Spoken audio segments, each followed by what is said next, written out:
A quick like and subscribe really helps our channel grow and allows us to bring you even more amazing content. Thank you for your support. I have a secret, and it's not the kind of secret you can shake off easily. It's more like a shadow constantly stalking me, growing longer during the day until it envelopes everything in its path. It started innocently enough when I was a teenager, an idle fascination that morphed into an unsettling obsession.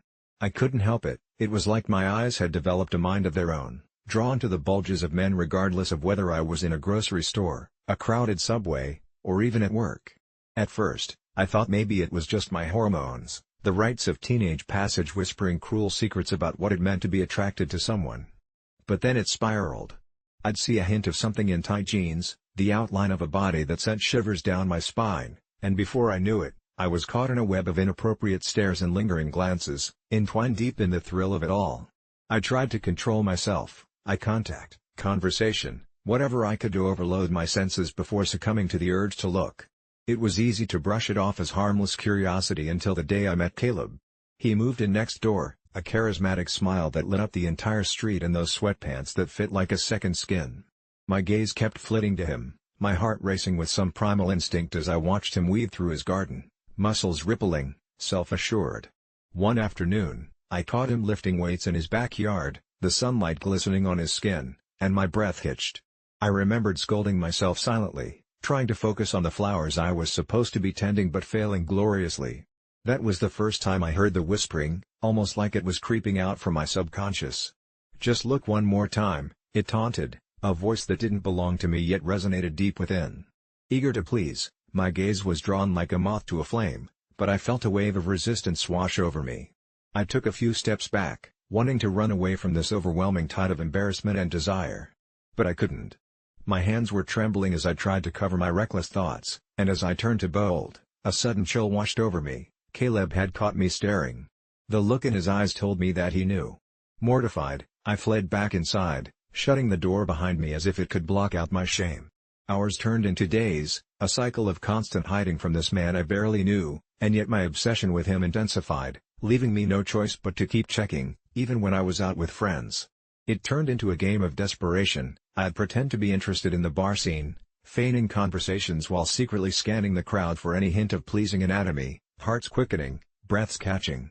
I rationalized it, telling myself that nothing bad could come out of this fixation, that it was just a phase. Yet, this was no ordinary obsession. It felt more sinister, like there was a force behind it pushing me, urging me into darkness. Then one night, after too many drinks, I stumbled home, my head spinning with more than just booze. In the dim light of my living room, I caught sight of Caleb through our window. He was bent over in his kitchen, and I froze, blood roaring in my ears. I leaned closer, the world around me fading, and a really horrible urge washed over me to take it further. This compulsion pushed me to check my phone's camera, and I took a picture, my breath caught in my throat as I snapped the image without hesitation, the screen lighting my face under the dark cloak of night. What had I just done? My hands shook as I deleted the photo, panic coursing through me. I knew I had crossed a line that shouldn't be crossed. The next day, I saw Caleb in the hallway, and I felt different, I felt changed. I was bracing myself, expecting anger, judgment, but he just smiled, his eyes boring into mine. That's when I sensed the shift. I couldn't ignore the feeling that he knew something, that he could see through my facade. I could hardly breathe, embarrassment mingled with a strange thrill coursing through me. I made excuses to avoid him, but I could see him watching me, those eyes lingering way too long, the corners of his mouth teasing upward in an unsettling way. It wasn't just my infatuation that heightened, something darker was unfolding, and I was caught in the middle of it. It became a relentless cycle. Despite my efforts to keep my gaze in check, I found myself staring more and more, addicted to the thrill of the chase. If I looked just long enough, if I lingered just until he caught me, maybe I would finally feel free. But even as I reveled in the rush, I could feel something sinister under the surface. My dreams became haunted by images of him, twisted fantasies that left me terrified to sleep. It felt too real, a manifestation of my longing that transformed the mundane into the vile. I fled into the arms of distraction, binge-watching, late-night runs, but it only grew worse. My friends noticed, concerned whispers chased me as I bogged myself down with work, yet they never understood the dark thrill of sensation I chased. Then came the day when I found a small, folded note slipped under my door. It was simple, a piece of paper stained with black ink. "I see you." My heart dropped, Dread crept into my mind, and for the third time that week, I was caught staring out the window watching Caleb. He sat there with his back to me, a casual posture, but something about the stillness felt wrong. I knew I had to confront this madness, to reach some clarity beyond this depravity, so I knocked on his door. When he opened it, there were no judgments in his gaze, but something even worse, a predatory glint that coiled around my gut like a serpent. For the first time, I realized I wasn't just playing an innocent game anymore. I had sparked something dark in him, reflected my own obsessions. He leaned in closer, breath hot against my ear. I could hardly hear the words, a whisper more like a slither. Coated in poison honey. Why don't you come in? We can make this easier. Terror seized my heart as it dawned on me I had become the object of someone else's fixation, and in that moment, I realized, it wasn't just the bulges that had ensnared me. It was the madness I had beckoned, a sinister twist of fate that bound us together. I turned and fled, feeling his laughter echo behind me, taunting and chilling, and I knew I could never outrun the shadows of my own design. I always thought of myself as a meticulous person, perhaps a little too obsessed with presenting a flawless image to the world around me, and when I spotted the job listing for my dream company, with its sleek offices and promises of innovation, I couldn't resist the urge to embellish my resume just a little. Of course, it started innocently. I highlighted skills I had dabbled in, exaggerated figures from past jobs, and added a few awards I'd only dreamed of winning. Nothing that I felt merited a guilty conscience until the day came when I received the call that would change my life forever. "We'd like to offer you the position," the voice on the other end chirped, brimming with enthusiasm. A wave of euphoria washed over me. I could hardly believe my luck. My heart raced as I envisioned the trajectory of my career blossoming in ways I had only fantasized about. I quickly accepted the offer without a second thought, the thrill pushing any remaining trepidation about the deceit far from my mind. But as my start date approached, that exhilaration morphed into a persistent gnawing sensation in the pit of my stomach. On my first day, fresh and smiling while entirely unprepared for the wave of responsibility that hit me, my colleagues welcomed me with warmth, eager to show me around the sleek, high-tech workspace. Yet with every passing interaction, I felt the absurd weight of my lies pressing down on me, each laugh shared over coffee, and every confident nod in meetings chipping away at the fragile facade I had erected. Every task handed to me was a reminder of my inadequacies. I was scrambling to keep up with projects I had never been involved in before, ideas I'd faked familiarity with now swirling around me like ominous clouds. I could feel their gaze on me, an unspoken scrutiny as if they were assessing my every word and gesture for signs of deception. I brushed it off as paranoia until that fateful Tuesday when I walked into a meeting and was met with a shocked silence upon announcing my name. Suddenly, a hush fell over the room before a colleague I'd never met before leaned forward, eyes narrowing in recognition, causing my blood to run cold. "I didn't know they hired you," he said slowly, tension rising as he pulled up a screen and my stomach dropped at the sight of a dissected version of my resume in front of the whole team. It had been doctored, every impossible accomplishment laid bare, and I felt the walls of reality start to close in. In a brutal twist, he began listing my so-called achievements aloud, each lie unraveling round me as laughter morphed into whispers, pointing fingers and surprised glances, their innocence shattered as they realized the extent of my deception. My heartbeat thrummed in my ears as I scrambled for a retort but found none that wouldn't further expose my incompetency. That's when I saw the reflection of something darting behind my colleagues, the flicker of movement so jarring that my instincts screamed for me to turn around. But when I did, the room was empty, a vast silence settled, an ethereal chill crawling up my spine. Only my colleagues remained, their focus now shifting to me, their glares less forgiving and more predatory. I mumbled something inadequate about needing to check my notes, my palms slick with sweat, and when I finally gathered the courage to excuse myself and escape the cold confines of that room, I felt highs boring into my back, judging, mocking. I rushed to the bathroom, splashing cold water on my face, wondering how I could disappear, how I could undo everything right where I stood, but it was too late. The doubt gnawed at me, relentless and unforgiving. In the days that followed, it felt like I was being shadowed. Colleagues whispered as I walked by, their expressions a mixture of curiosity and disgust. It was on the fifth day when I received an anonymous email that made my heart plummet. The title read, "You're in over your head," and inside, it detailed my lies piece by piece. I realized someone had been tracking me, watching my every move, ready to expose me completely, and the looming threat made me dizzy with anxiety. I had no idea who had sent it, but every response felt like a tiny noose tightening around my neck. The office's friendly smiles twisted into sinister grins. I imagined shadows following me from room to room, their whispers rising like smoke, suffocating me in a chilling silence. I wanted to scream out, to confess, to warn others of the twisted edge I teetered upon, but I was trapped in a web of my own making. One night, spiraling into despair, I decided to leave early, heart pounding as I slipped through the doors unnoticed, falling into the cold night air, desperate for some clarity. But over and over, day by day, my lies haunted me, twisting my thoughts like a sick roller coaster that gripped tighter with every turn. On my way home, I thought I saw someone following me, watching through the glass reflection of store windows, their face obscured, wrapped in shadow. I quickened my pace, each hurried footfall thumping against the pavement as my embarrassment morphed into palpable dread. When I reached my apartment, the door creaked open, and I let out a sigh, sinking against the wall, hoping it was all a figment of my imagination. But as I sunk into the comforting embrace of my couch, sleep refused to come, and the shadows of regret wrapped around me tightly. That night, I awoke to the buzz of my phone, an urgent notification flickering in the darkness. I hesitated, but something compelled me to look. It was an anonymous text reading, "We're coming for you," and I felt the world tilt, terror gnawing at my calm. I finally decided to confront my fate the next morning at the office, every nerve in my body screaming to go in prepared, to tell them the truth and accept whatever punishment awaited me. But as I walked through the doors, the atmosphere felt different, a thick tension, palpable and suffocating, settled in the air. There was an eeriness to my coworkers' faces, something beyond mere judgment, and I swallowed hard, hoping they wouldn't smell the anxiety rolling off of me. That's when I noticed the same colleague from the meeting, his expression oddly triumphant, as though he'd been waiting for me. Before I could gather my thoughts, he approached me with a disarming smile. "You think we didn't know? You think this was about your resume?" He laughed, a low, guttural sound that sent chills coursing through my veins. "The truth doesn't matter. We've been watching you, plastering yourself in a mask of lies for all the world to see. You're not the first, you know, and you certainly won't be the last."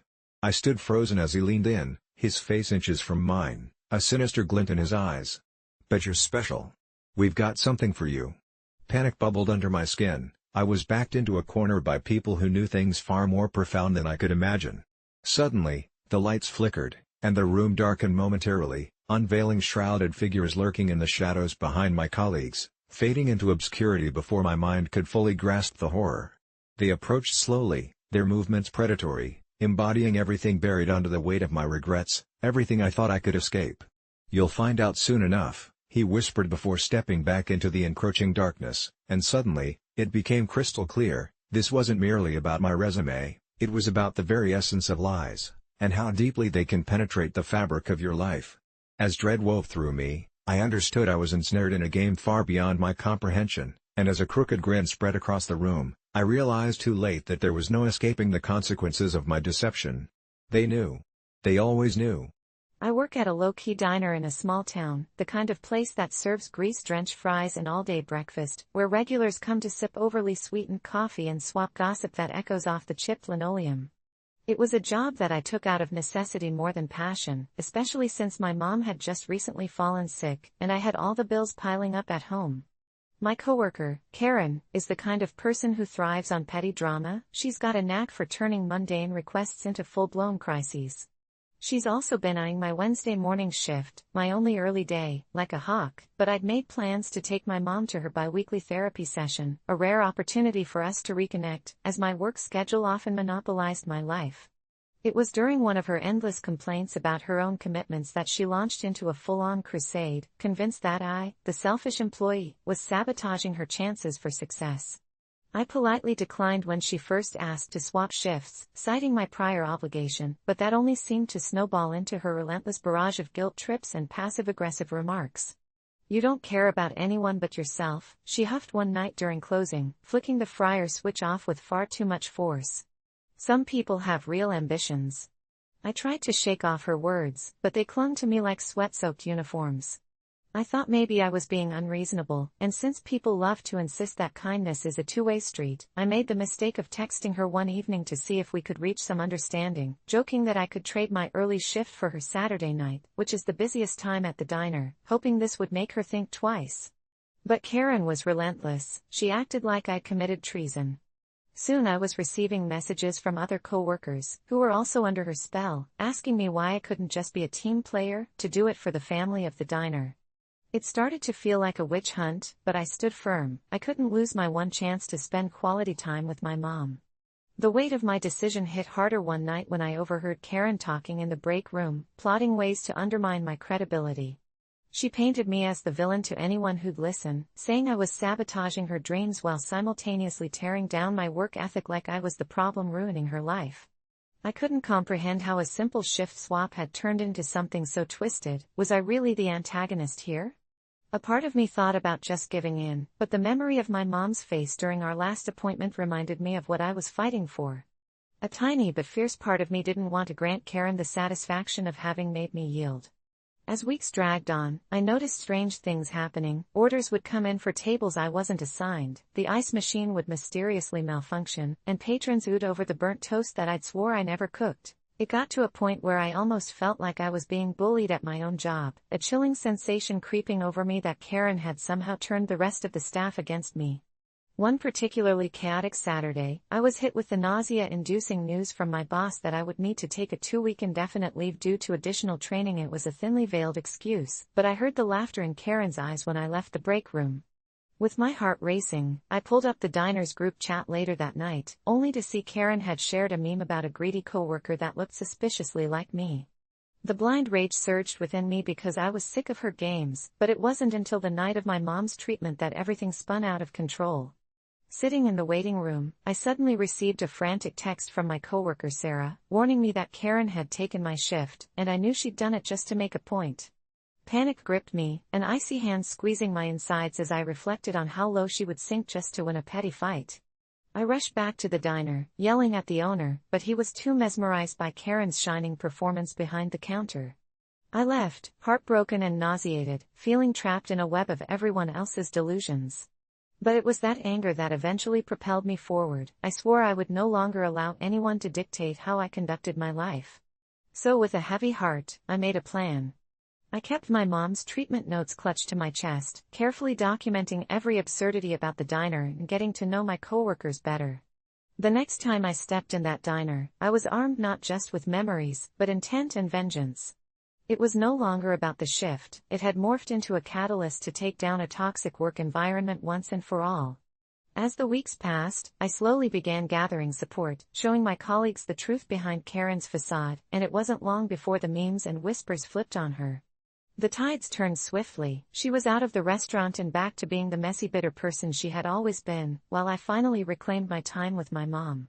I may have felt guilt at first for refusing to give in, but sometimes putting yourself first is the only way to stop a bigger issue. It was the hardest battle I had gone through yet, but I emerged victorious, with lessons learned, with scars that whispered reminders that no matter how vitriolic the world becomes, integrity always matters more.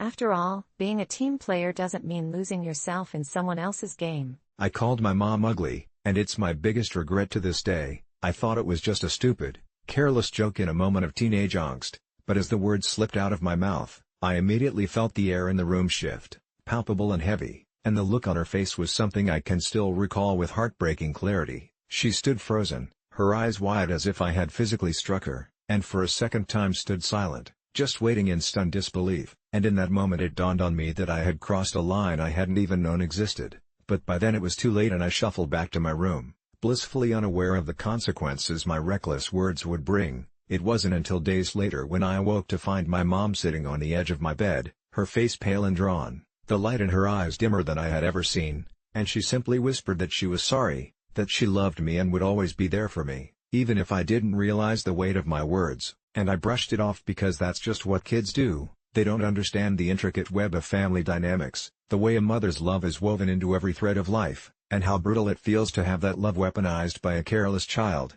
Weeks turned into months, and life rolled on in its chaotic rhythm, but I was blinded by my own self-importance, still too consumed with fitting in with my friends to notice that each day seemed to sap a little more of her vitality, every laugh sounding a tad emptier, every meal we shared becoming a chore instead of a cherished moment. And finally, one day, she didn't come to my soccer game. I remember glancing at the stands and feeling that my heart raced a little too fast, a little too out of sync, but then the game rolled on, and I forced the worried thought from my mind because, hey, kids are stupid, and I was no exception. When I got home, I couldn't shake the feeling of dread clinging to my heart like a heavy fog. and my father met me at the door with this look that I hadn't seen before, not the stern or stressed expression I was used to, but something like resignation, almost defeat, and he told me that my mom was unwell, that she had taken some time off work, which only added to my gut-wrenching anxiety. As I walked into the house and saw her lying on the couch, pale and fragile, the woman who'd once effortlessly juggled everything now reduced to a shadow of her former self, flanked by a cocoon of blankets and a silence so vast it pressed down on me like gravity. I sat beside her, and in that moment, everything I had said echoed back, became the refrain of a heart-rending song, and though I tried to summon the bravery to apologize, words got caught like thorns in my throat, and I just watched as she turned her head to me, her eyes shimmering with tears she wouldn't let fall. And I let the moment stretch painfully long before magically it started to rain outside, drenching the world in melancholic rhythm. Drowning out anything I thought might slip past those thorns, my summer turned into an agonizing cycle of visiting her mostly vacant room, watching the sun rise and set without her laughter spilling into the warm air, and the visits from the doctors, each one weighing heavier than the last, until one evening, the worst of them all arrived as my father's face crumbled under the pressure of delivering the news that the doctors had diagnosed her. It was an advanced stage of cancer, and they didn't know how long she had left. I stood in shock, processing each word like pieces of a jigsaw, desperately grasping tightly to a sliver of hope that it was one big mistake. But as the days rolled into each other again, the realization settled heavy on my chest like a boulder, and my heart twisted painfully with guilt for the ugly words I had hurled at the one person who had given me life, whose beauty had always outshone the superficial. And it was too late for apologies. Too late to take it back because that wound had buried itself deep within her, taking root and spreading faster than I could ever comprehend. Time folded into itself again, and amid the gradual, agonizing decline, I vowed to make it up to her, began scribbling notes of affection, pouring my heart into clumsy odes of appreciation, surrounding her with drawings and photos from happier times, but nothing was enough, and the sweet moments became few and far between, overshadowed by increasingly frequent hospital visits and the increasing realization that her skin was stretching and sallow and the laughter I cherished ebbed further away, and on one particularly dreary morning, a phone call shattered the already thin veneer of my world, the voice on the other end a stranger unrecognizable, delivering the final blow. "I'm sorry, but your mother passed away peacefully in her sleep," and everything fell silent. My heart stopped as if it had unplugged from life itself, and suddenly I was wrapped in an overwhelming swirl of grief and guilt. An ironic knot that tightened around me, choking my breath in labored gasps and drowning my mind in a cacophony of memories I didn't think I'd have to live without, of the woman who wiped my tears as a child, whose love wove through my existence and who I had ridiculed so carelessly. Days blurred into nights as I fought my own mind,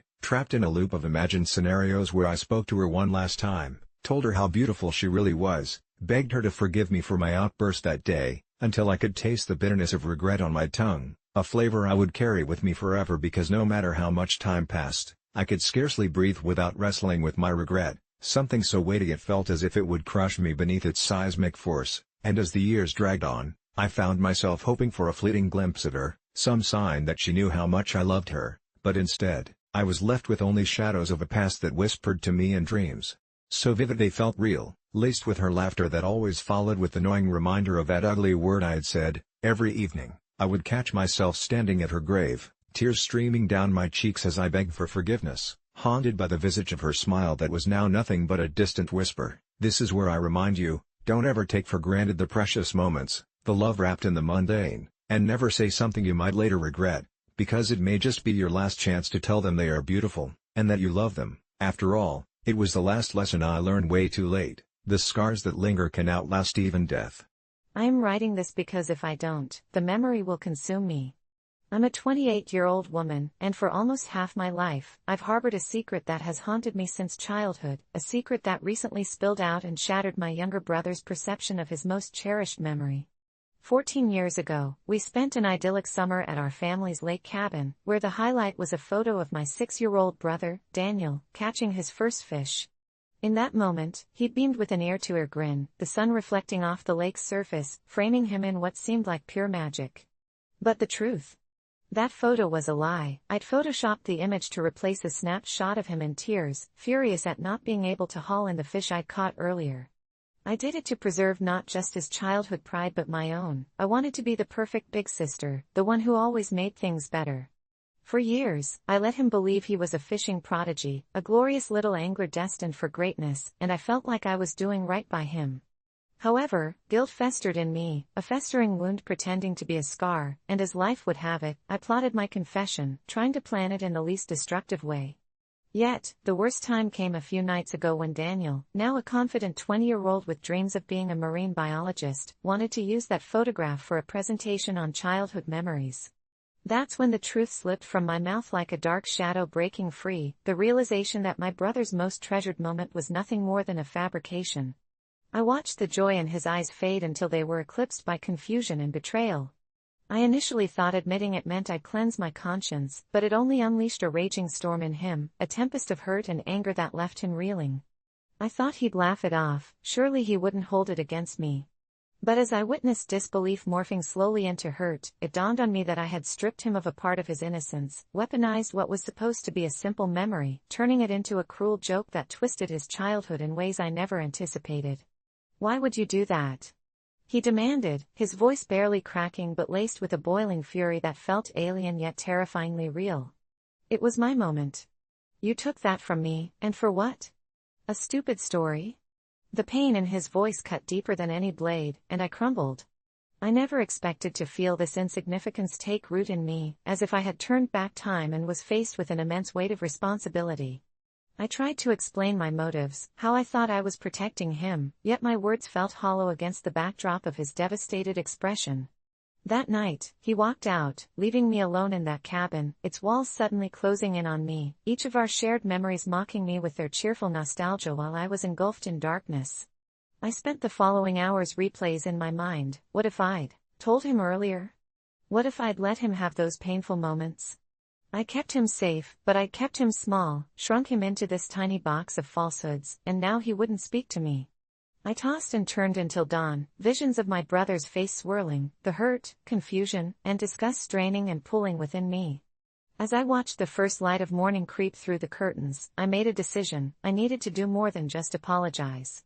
I needed to show him the truth behind the photo, the real memories, the harshness of life that accompanied growing up. That's when I turned to the internet, diving into every forum, every advice column I could find on how to mend the rifts in family dynamics, how to deal with guilt when it's intertwined with love. It was then that I stumbled onto something strange, a post titled "Twisted Memories, What Would You Do?" The comments flooded my vision, ranging from empathy to outright hostility. It was as if the world had taken their collective traumas and laid them bare for the sake of my enlightenment. Each tale was unique yet framed by a common theme, the struggle of truth versus illusion. Among them, a single comment stood out, a user claiming to have once erased a sibling's memory too. She wrote of a photograph that had twisted a sibling's childhood with dark magic. At first, it seemed absurd, but the more I read, the more I felt a chill creeping down my spine. The user shared that after years of sharing fabricated stories, the guilt manifested as something more sinister. She claimed that reality had warped around her lie, that she began to see glimpses of future memories that became nightmares, shadows that crawled into existence, feeding off the deception. As I read the comment, my heart started to race. I didn't want to spiral, but how could I ignore the uncanny parallels to my life? I decided that if Daniel wouldn't come back to me, I needed to find my own path through the chaos of guilt. I returned to the cabin, armed with the intent to face this truth head-on, and there I felt the weight of those walls close in on me once again, my own memories whispering doubts and fears. I pulled out my phone, wanting to salvage what remained of our bond, and scrolled through old pictures, each swipe sending jolts of nostalgia through me, reminding me of the little boy who had looked up to me for everything. When I stumbled upon the photo in question, there it was, the fake image that haunts me now, the one that ripped away Daniel's childhood dream like a thief in the night. But instead of just darkness, a flicker of something else caught my attention. In one corner of the picture, hidden in the shadows, a figure stood barely visible, unusually distorted, as if it were a reflection of something highly malevolent, its fingers stretched, reaching toward Daniel, the fish eerily vibrant yet dead in his innocent grasp. My heart raced. The comment I had dismissed now felt like a warning. I was about to delete the image, when the memory of that summer clamped down harder than ever. The shadows of our childhood somehow now felt as if they'd been alive all along. The fish, once a token of triumph, now felt like a whisper of something sinister, a memory turned into a potential nightmare, a cycle I had started. Suddenly, the cabin ambience shifted. It felt oppressive, and the air thickened with unshakable dread as I glanced towards the window where a chill breeze swept through, chilling the hair on my arms. There, lurking in the shadows where I'd once seen joy, I perceived movement, just a flicker, but enough to send a cold tremor up my spine. I raced outside, desperate to make sense of what I cropped out all those years ago, hoping to recover the essence of that moment and shield my brother from the darkness that might have crept within our lives through my deceit. What if, in the echoes of my defense, I had unleashed something more sinister, something festering all those years, waiting for the right moment to strike? I took a deep breath as I faced the lake, where sunlight danced innocently across the surface, but the memory of that photo lingered like a stain. I vowed to Daniel that I would rectify this mistake. It wouldn't matter how awful the truth was, it needed to be told. As I plunged into the water, each stroke burned with purpose, with the resolve to collect remnants of the past, to confront whatever shadows had twisted our truth. It took 2 agonizing hours, the sun slipping down the horizon by the time I emerged victorious. I held a rusted fishing lure in my grasp, the very one I recalled tossing in frustration during that summer. As everything fell into place in my mind, I felt a chill run through me, not at the lure but at how dark and twisted my path had become. When I finally returned to shore, I felt different, lighter, yet the shadows lingered, as if darkness intertwined with my essence. As I faced the cabin, knowing I had to confront Daniel, I felt a shift in the atmosphere. The shadows seemed to stir, almost mocking me. But I made my way back to the cabin, with each step weighted by that rusty lure, hoping with every part of me to reconcile this burden of childhood illusions before it engulfed us both. And there I found him on the porch, lost in thought, vulnerable, shattered, and staring aimlessly at the fading light. "Daniel," I started, but the tremble in my voice echoed doubts that swirled in the still air. Would my truth be enough? Would it even matter? I hugged the lure to my chest, and as darkness fell around us, I took another step, knowing I still had my own damning shadows to face, a tale woven together by our secrets. I just applied to be part of Lily Phillips' record-breaking attempt to sleep with 1,000 men in 24 hours, and what started as a questionable decision driven by morbid curiosity quickly spiraled into a chilling nightmare that rattled my very core. I stumbled upon the announcement while scrolling through social media, scrolling past the glossy images of Lily, an internet sensation with sultry poses and a penchant for outrageous stunts, her seductive smile promising excitement that felt intoxicating, each like on her post roomy and deeper, the comments a mix of cheers and skepticism, overshadowed only by the haunting whispers buried in the depths of my mind urging me to be a part of this bizarre venture. As the clock ticked down to the event, I wrestled with the growing unease pooling in my stomach. I'd already filled out the consent forms that came with a strange waiver, something about not holding Lily or the production accountable for any physical or emotional trauma, which I chuckled away, dismissing it as typical legal jargon. But even as I brushed off the warnings, I found myself watching the live feed of the day unfold in real time, the throngs of men lining up outside the tent, their faces a grotesque mix of eagerness and desperation interspersed among friends and frenemies who were sharing bets on whether she'd pull it off. I was just another name on a long list signed up to be part of this spectacle, the dull hum of anticipation washing over me as I nervously tapped my foot to the countdown timer on my phone. I didn't expect much beyond a wild night, but the atmosphere was thick with something unsettling, the air buzzing as a peculiar darkness loomed over the proceedings. When my turn finally arrived, I stepped into the tent, the lights dimmed but heavy with an electric tension, surrounded by the distinct odor of cologne and cheap perfume. There was Lily, radiant but with an unsettling glint in her eye. As she began to engage with each of us, I noticed she seemed to slip in and out of herself, as though caught in an otherworldly trance, her laughter echoing disjointedly in the confines of my mind. Yet my thoughts were abruptly cut off when her charming smile turned sharp and predatory as she locked eyes with me. I wasn't prepared for how quickly my initial curiosity turned into trepidation, especially when each encounter felt more like a transaction than a moment. Her flesh felt cool against me, her breath tinged with something sweet yet unsettling, almost intoxicating as I wondered about the men before me, how they were changed and what was the toll exacted by so many souls pooling into one body. Each face blended into the next, a blur that etched itself deeper into my memory, a sensation of shared darkness, and soon whispers began to flutter around us, casting shadows. The stories whispered of men falling away, some staggering out dazed and trembling, and I couldn't shake the feeling that something sinister was afoot. A palpable shift enveloped the room as the clock ticked mercilessly onward, the once lively ambience shifting to an oppressive stillness, the excitement draining into hollow echoes, and when I stepped away from her, heart racing and stomach churned, I couldn't shake the words that still lingered on my lips. Did anyone else feel strange? As the last seconds ticked away on the countdown, the final tally ticking closer to a ghastly milestone, the temperature dropped, And for the first time, I saw the fear mirrored in Lily's eyes, flickering beneath the pretense like shadows retreating before the dawn. I stumbled towards the exit, the atmosphere thickening, whispers tightening around me like a noose, when someone grabbed my arm, yanking me back as a pang of dread settled deep within. I turned to face one of the previous participants, eyes wide with terror, his voice a trembling hush as he warned me to run, that they'd made a terrible mistake, that something was wrong with her, and I laughed weakly, yet my heart raced at the sudden weight of his words. Panic surged within me as the mundane turned terrifying. Time stretched impossibly between heartbeats when she screamed, and the lights flickered overhead, plunging us moments into darkness, screams erupting around us as I stumbled backward, crashing into the chaos of fallen humanity. Instinctively, I lunged for the door, tasting the metallic tang of fear as reality blurred into a nightmare, unseen forces closing in, and as I broke free from the tent, gasping for breath in the cool night air, the chorus of unearthly sounds faded behind me until the silhouettes of those lost came rushing to the forefront of my thoughts, faces I'd never recognized weaving into a terrible tapestry of suffocation and despair. I turned back one final time, heart racing, and swallowed the bile rising in my throat at the realization. Lily wasn't just an exhibitionist, but something else entirely, a dark vessel channeling the very essence of those who came before, claiming souls to fuel a hunger you couldn't see but felt on the back of your neck, every heart she touched weaving into her as the numbers climbed and the clock ceased to matter.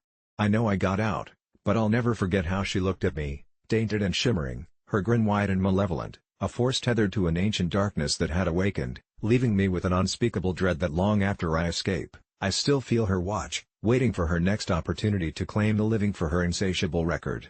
Every town has its secrets, but in the small, sleepy community of Maple Hollow, the most cursed of them all drifted through the damp air like fog. It started on a Wednesday in late October, with rustling leaves and the smell of impending rain, a day so ordinary that it felt almost sinister. I had just turned 17, old enough to crave adventure yet still tangled in the naivete of youth. My friends had planned a trip to the old Whitaker house, a crumbling mansion at the edge of town, steeped in rumors of the supernatural. Everyone claimed the ghosts of its former inhabitants roamed its halls, seeking something lost. We snuck in under the cover of darkness, like kids playing hide and seek, hearts pounding with a mix of fear and excitement. The air was thick with dust and the scent of decay, but we laughed nervously, daring each other to explore. I went first, clutching a flashlight that flickered ominously, its beam cutting through the thick shadows. My friends called after me, their whispers echoing in the desolate rooms as I wandered deeper into the abyss of the house. It was then that I found the door, slightly ajar, leading to the basement, a space the older kids warned us never to enter. Curiosity clawed at my throat more fervently than the fear of the unknown, so I pushed it open and descended the creaking stairs.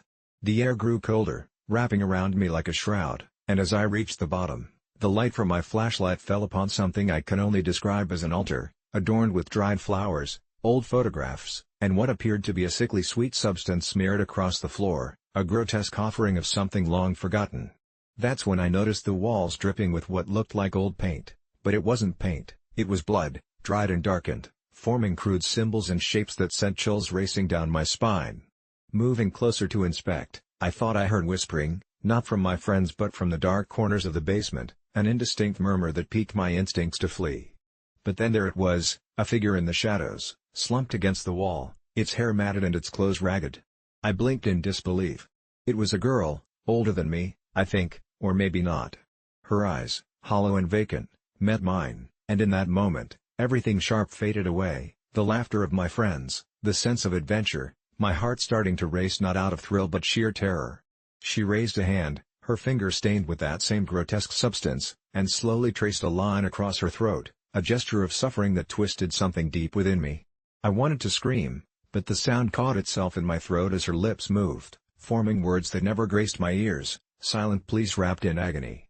I felt the gut-wrenching impulse to turn and run, to escape this trap of horror, yet I stood frozen, aware that whatever dark energy had pulled me into that house was now holding me captive, forcing me to witness something I wasn't sure I was meant to see. I glanced back at the stairs and saw my friends, their silhouettes flickering in the distance, and all I wanted was to shout for them to get out, to leave this nightmare behind, but the girl's gaze tugged on my conscience, a guilt that weighed down my breaths. I moved closer. "Are you okay?" I finally managed to whisper, though the moment I spoke, her pleading expression hardened, a deep ferocity coloring her features. "No one can help me. No one can hear. she rasped, her voice like dry leaves skittering across pavement. I should have retreated then, but I couldn't. A part of me wanted to understand why she was there, trapped in a hell of her own making. "What happened to you?" I asked, my voice trembling. "They took my words," she replied, her own trembling hands reaching out, "and now I'm lost in the silence." The sound of my friend's laughter seemed to grow distant, an echo of a life I no longer belonged to, a chilling realization coming alive in me. The girl was a part of something deeper, a victim of a story that outlived her breath. I wanted to pull away, to shake off the feeling of helplessness, but I was chained to this moment of revelation as she suddenly began to writhe, the wall behind her pulsating, as if the house itself hungered for her presence. I glanced back one last time to see my friends about to flood through the door. Panic surged, and I shouted, "Get out! Don't come down here!" Their laughter broke, confusion replacing their bemusement as they turned to face me. I needed them to understand, needed them to turn and leave before it was too late, before whatever the girl was feeding on reached out and swallowed us whole. But as I spun back to her, the silence deepened, she was gone, and the room began to tremble, the very foundation groaning as shadows enveloped me. It took a single heartbeat for darkness to explode into chaos, and I felt myself falling backward, tumbling away from the light as her screams echoed through the endless void, the haunting resonance seeping into my bones, urging me not to forget, but I did.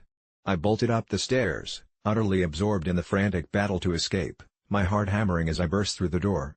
My friends grabbed me, wide-eyed, demanding to know what happened. But even as I tried to speak, to save them, the words sputtered like wet matches, failing to ignite the truth of what I had seen.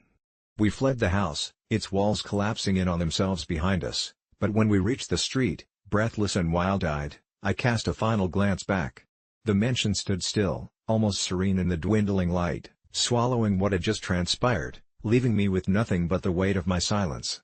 Days turned into months, and the image of that girl became a phantom in the recesses of my mind. I replayed the scene countless times, but each retelling stripped the essence from it, leaving me feeling hollow.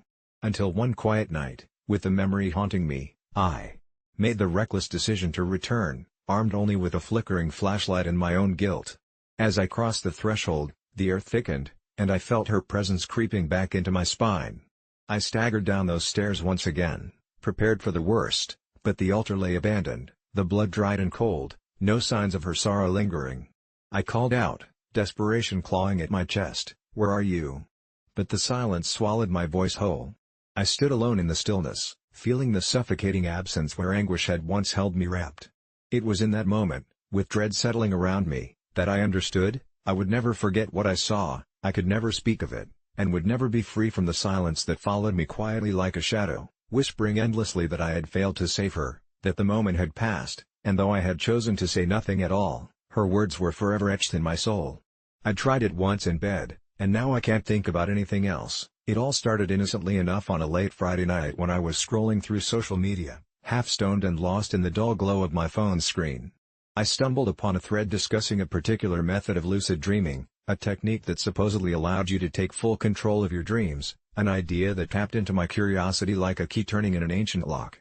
The more people posted their experiences, the more intrigued I became, with claims of flying over cities, visiting distant planets, or even meeting long-lost loved ones. Inspired, I spent the next few hours researching, gathering tips, and preparing my mind to try it myself.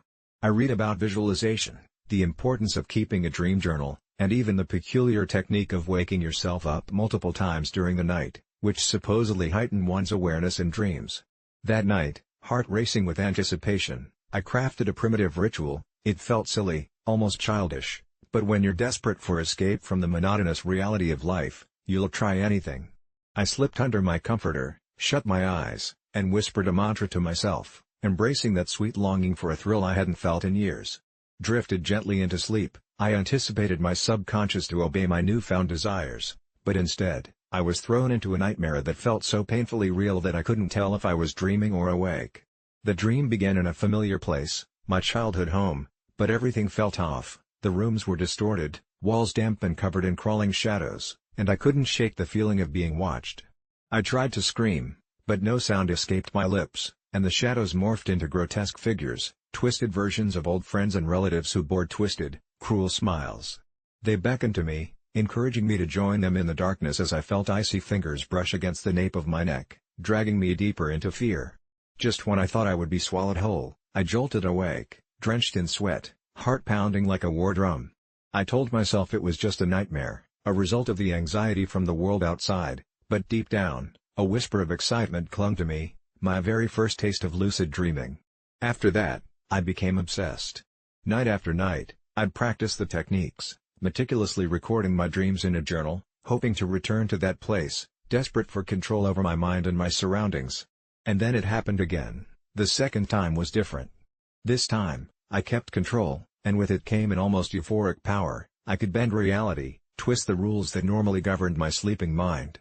I flew over celestial landscapes, conversed with my estranged father, and laughed with lost friends, living infinite lives in endless realms. From that night on, my days became mundane, gray shadows against the vibrancy of my nocturnal escapades. I started to dread waking. Every morning felt like being pulled from a warm, wondrous dream to a cold, harsh reality, and the more I ventured, the more I craved those nightly journeys. It was exquisite, liberating, and intoxicating, but soon, I began to notice something unsettling. Each time I exited those dreamscapes, pieces of them lingered, slivers of distorted memories weaving into my thoughts, blurring the lines of what was real and what was an illusion. Friends would speak to me, sharing mundane moments, and I would nod along. Yet all I could think about were the intricate landscapes I had explored the night prior, the thrill of the unexpected adventures that awaited me. Gradually, my obsession morphed into an insatiable addiction, sleep became an intoxicating drug, and my waking life lost its vibrancy as staleness hung in the air like an acrid smoke. I neglected work, withdrew from relationships, and surrendered to the siren call of the dream realm. One evening, I pushed myself deeper than ever before. I extended the ritual, holding onto the mantra longer than I ever did, repeating it like a sacred hymn, desperate for more. And as I slipped into sleep, I felt a surge of power. When I emerged into that other world, I was a god among ghosts, and everything responded to my whims. Colors burst to life around me, and I realized I could manipulate my surroundings at will. I conjured landscapes drenched in vibrant colors, creatures that roamed free, and the thrill of omnipotence washed over me. But even paradise has its darkness, and somewhere within that lucidity, reality began to twist. Distorted faces started to appear, familiar yet foreign, with glinting eyes that followed me, filled with a hunger that made my blood run cold. They weren't merely figments but something else entirely, beckoning me to lose myself in their depths, promising me to unlock secrets that had long been buried in the far corners of my mind. Night after night, I surrendered to their call, entranced but terrified, spiraling further into the abyss. By the time I realized I wasn't just dreaming, I was in danger of losing myself. The line between my waking and sleeping life completely blurred, and it felt like I had invited something dark into my own consciousness, an entity that thrived on my fear, latching onto my desires like a parasite, with the sole intent to consume. I tried to resist, to wake myself up, but it seemed impossible as these encounters grew more sinister, their whispers echoing in my mind long after the dreams faded. I was losing my grip on reality. Faces I had once cherished became unrecognizable in their twisted forms, and I felt shadows creep in every corner of my life even when I was awake. I sought refuge in sleep, desperately hoping to reclaim my powers, but instead, I unearthed something deeper, a darkness that thrived on my guilt, my regrets, feeding off the pain I thought I had buried. I became convinced that these dream figures were reflections of every terrible thought I ever had, personifications of my fears and failures, conjured up to remind me of my flaws. I began drawing them, illustrating their haunting visages on the pages of my once innocent journal, and every single time I woke, their images seemed to haunt me, lurking just out of sight, whispering their malevolence into my waking hours. Sleep-deprived and frayed, I finally decided enough was enough. I would break this cycle, fight against the allure that had consumed me for far too long. I stayed awake for days, determined to confront the darkness and reclaim my shattered psyche. But what I didn't expect was that the shadows would begin to invade those precious moments of wakefulness. I started seeing flashes of those distorted figures everywhere, over my shoulder while I worked, lurking behind the glass of my bedroom mirror, their crooked smiles mocking my attempts to resist their pull. I could feel them pulling at the edges of my sanity, dragging me toward that familiar whisper of freedom, promising the return of the adventures I once cherished. I was terrified to sleep, terrified to dream again.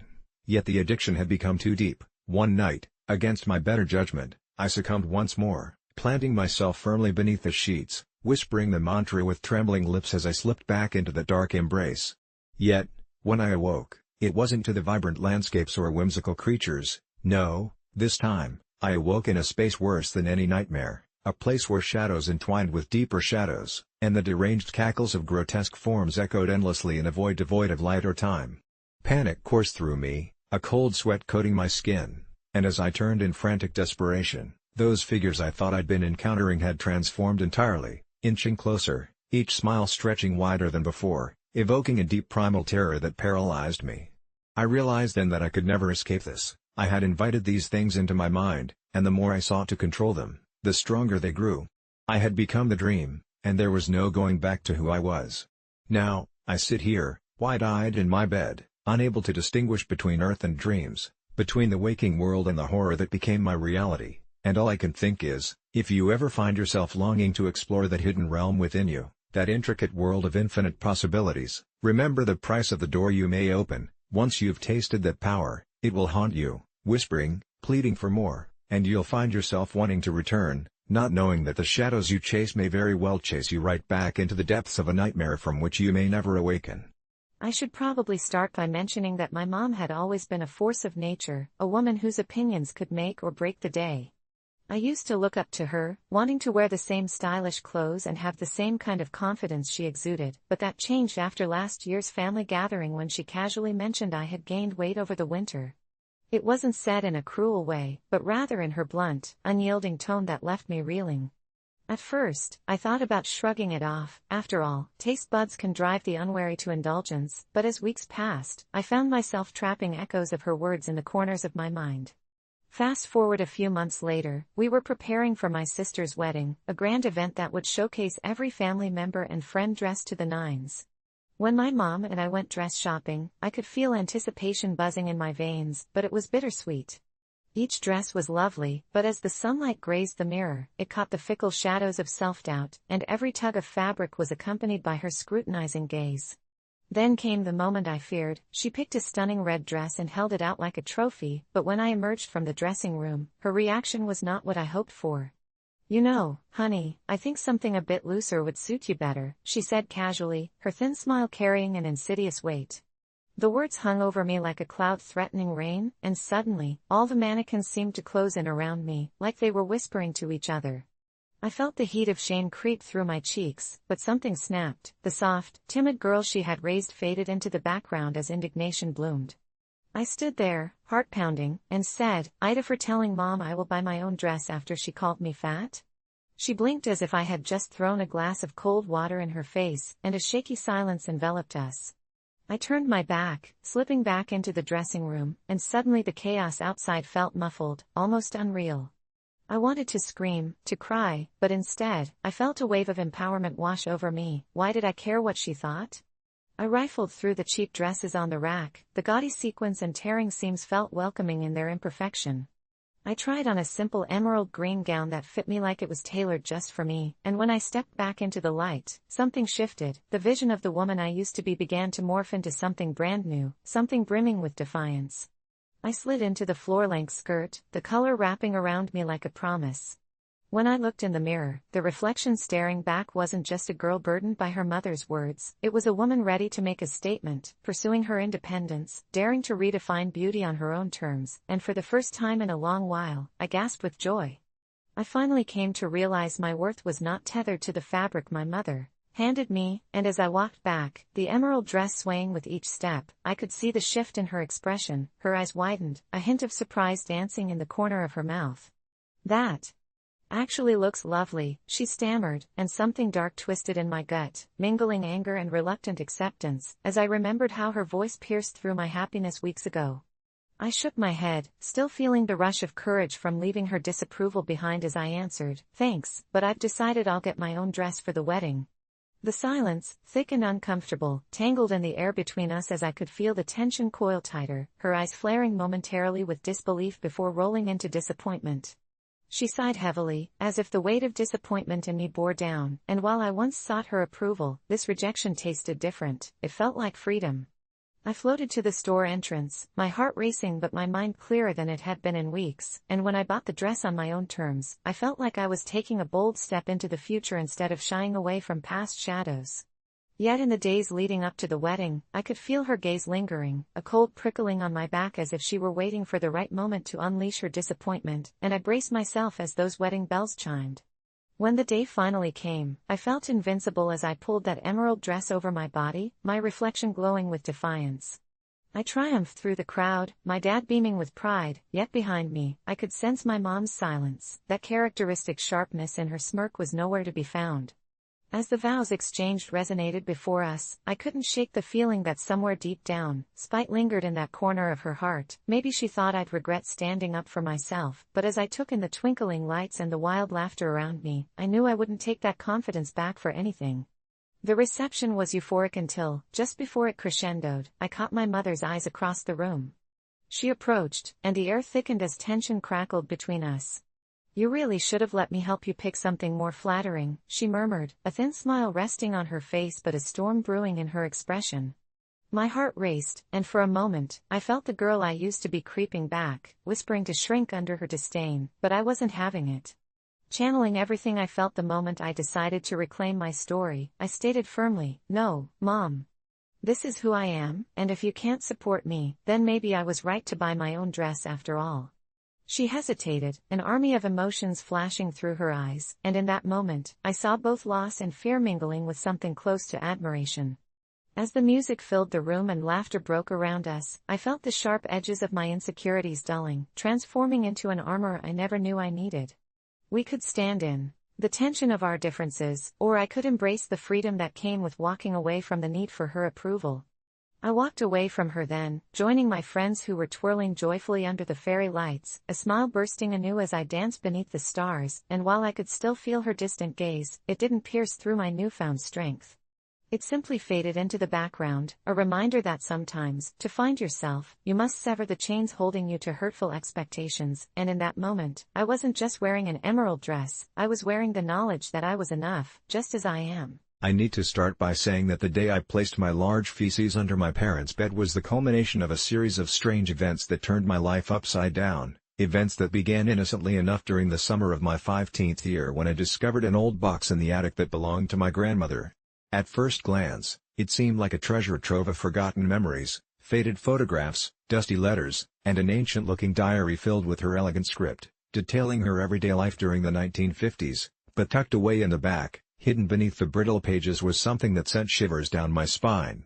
It was a small, wooden box with a rusty lock, its corners worn with age, and as I obsessively flipped through the diary, I found a mention of the box, written in a few cryptic lines. It referred to a keepsake and a curse that would change the life of whoever disturbed its contents. Naturally, I was intrigued, and with a little determination and a lot of youthful bravado, I pried it open only to find a pair of ornate, intricately carved beads nestled within, and it felt strangely sinister in my hands, almost alive, pulsing like a heartbeat, so I took them downstairs, and despite the warnings in the diary, I felt a sudden urge to wear them.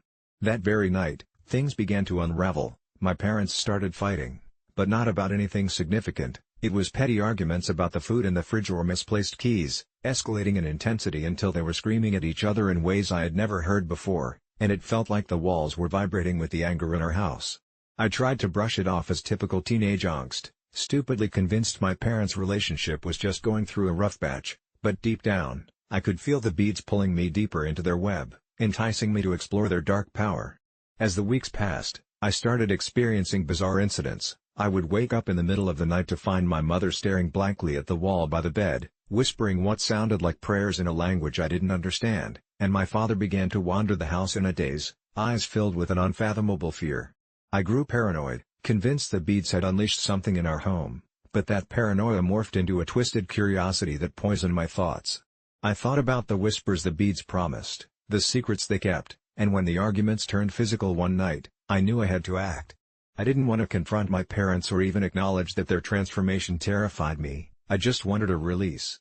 In an impulsive fit, I gathered all the rage inside me and decided it was time to rebel in a way that would shock both my parents into recognizing the darkness in our home, so I walked silently to the bathroom, and with a fierce determination, I expelled the largest feces I could muster, the culmination of my dread and disgust all wrapped in one, a grotesque symbol of the toxicity I felt suffocating me.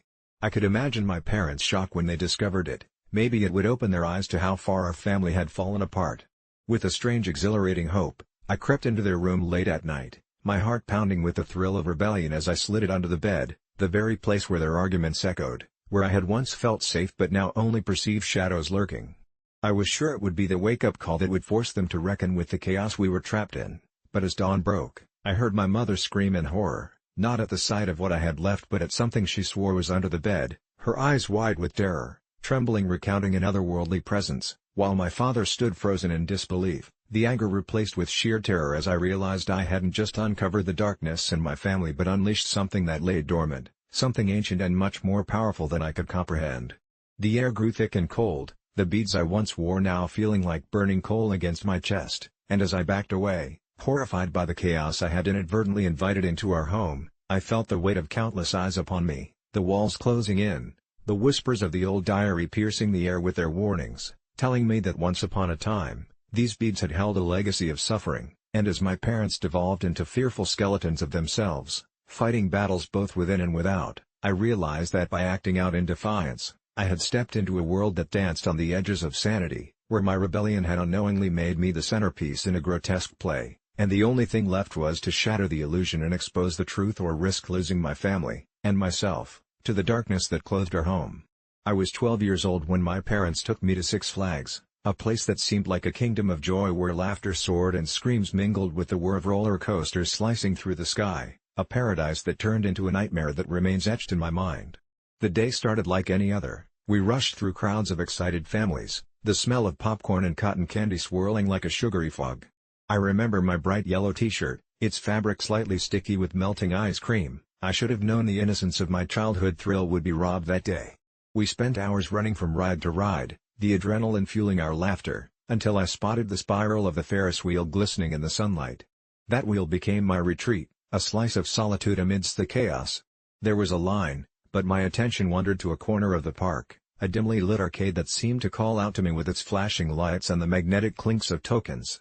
I excused myself from my parents and ventured inside, the noise of the park fading to a muffled hum. Inside, a group of older boys congregated near a racing game, their laughter echoing with something darker, something foreboding that made the hairs on my neck stand. They looked at me with a predatory gleam in their eyes, though I didn't understand the danger just yet.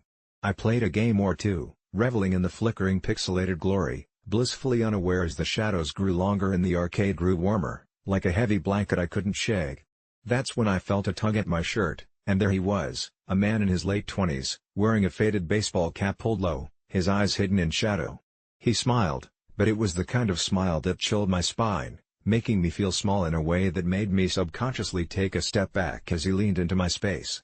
"Hey there, kiddo, you want to join the fun?" I remember being too scared to respond, feeling a pulse of danger that cracked like static in the air. Somehow, I nodded, and he rewarded my compliance with a sinister grin.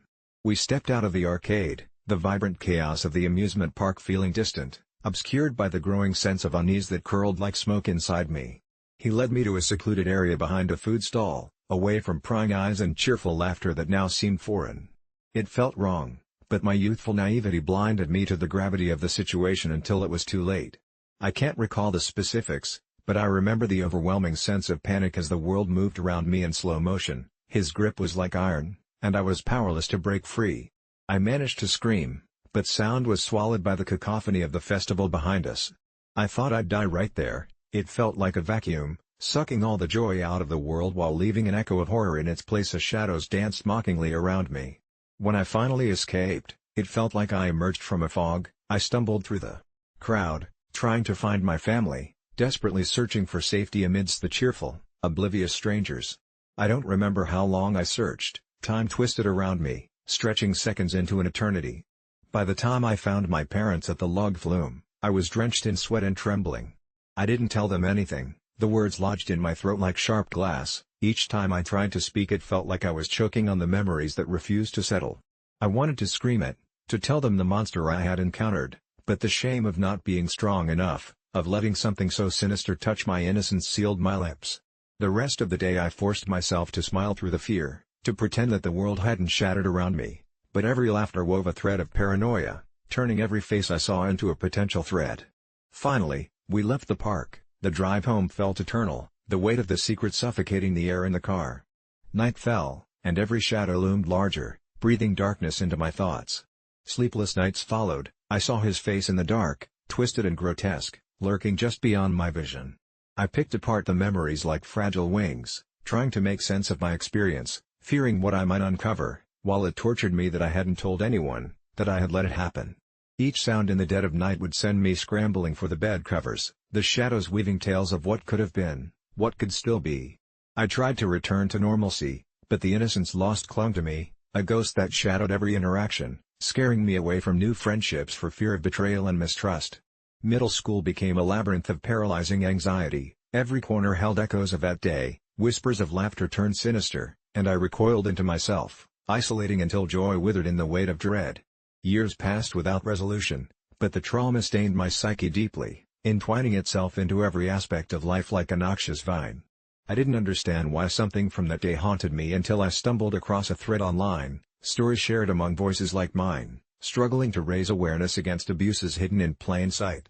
Reading accounts from others, I felt a flicker of courage spawn within. I began to connect the dots, engage and confront my painful past. Varying responses echoed back, some shared in empathy while others urged silence, and I still was torn, caught between wanting to cry out for justice and cowering in the shadows.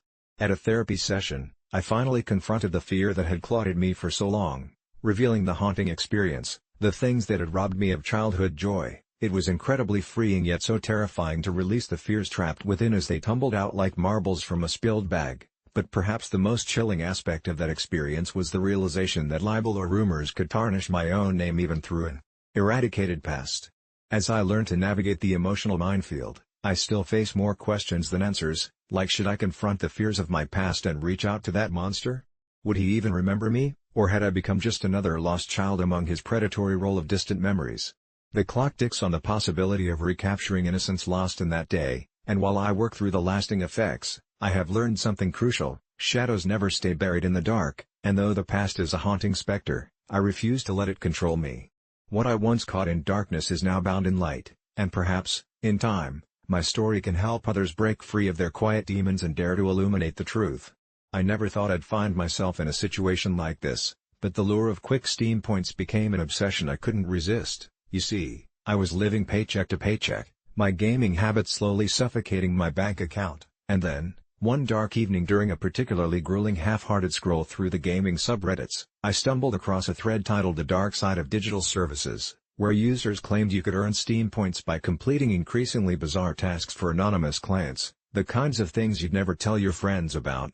Curiosity nagging at my mind, I clicked on it, and after some convincing shadowy exchanges in private messages, I found myself chatting with someone who insisted they would pay handsomely for an intimate digital experience. And while my gut twisted at the implications, my desire for the newest game release overshadowed my better judgment, so I agreed, not really understanding what it would entail. They sent me a series of instructions, a bizarre script filled with euphemisms and gamer slang, absolutely ridiculous language that felt more akin to a crude fan fiction than anything else. But the promise of 10,000 Steam points burned in my mind like a neon sign at a pitch-black intersection, leading me deeper into madness, and after exchanging a few lines of banter, I was thrusting my fingers over my keyboard in a dance of embarrassment, typing out phrases that made my face burn hotter than 1,000 suns as they sent me back more and more intense requests, and despite the ludicrousness of it all, I found myself more engaged as they would ping my overlay, turning every mundane word into a slow spiral of absurdity and titillation. But then the playful tone suddenly shifted when they began asking for personal details, a name, a location,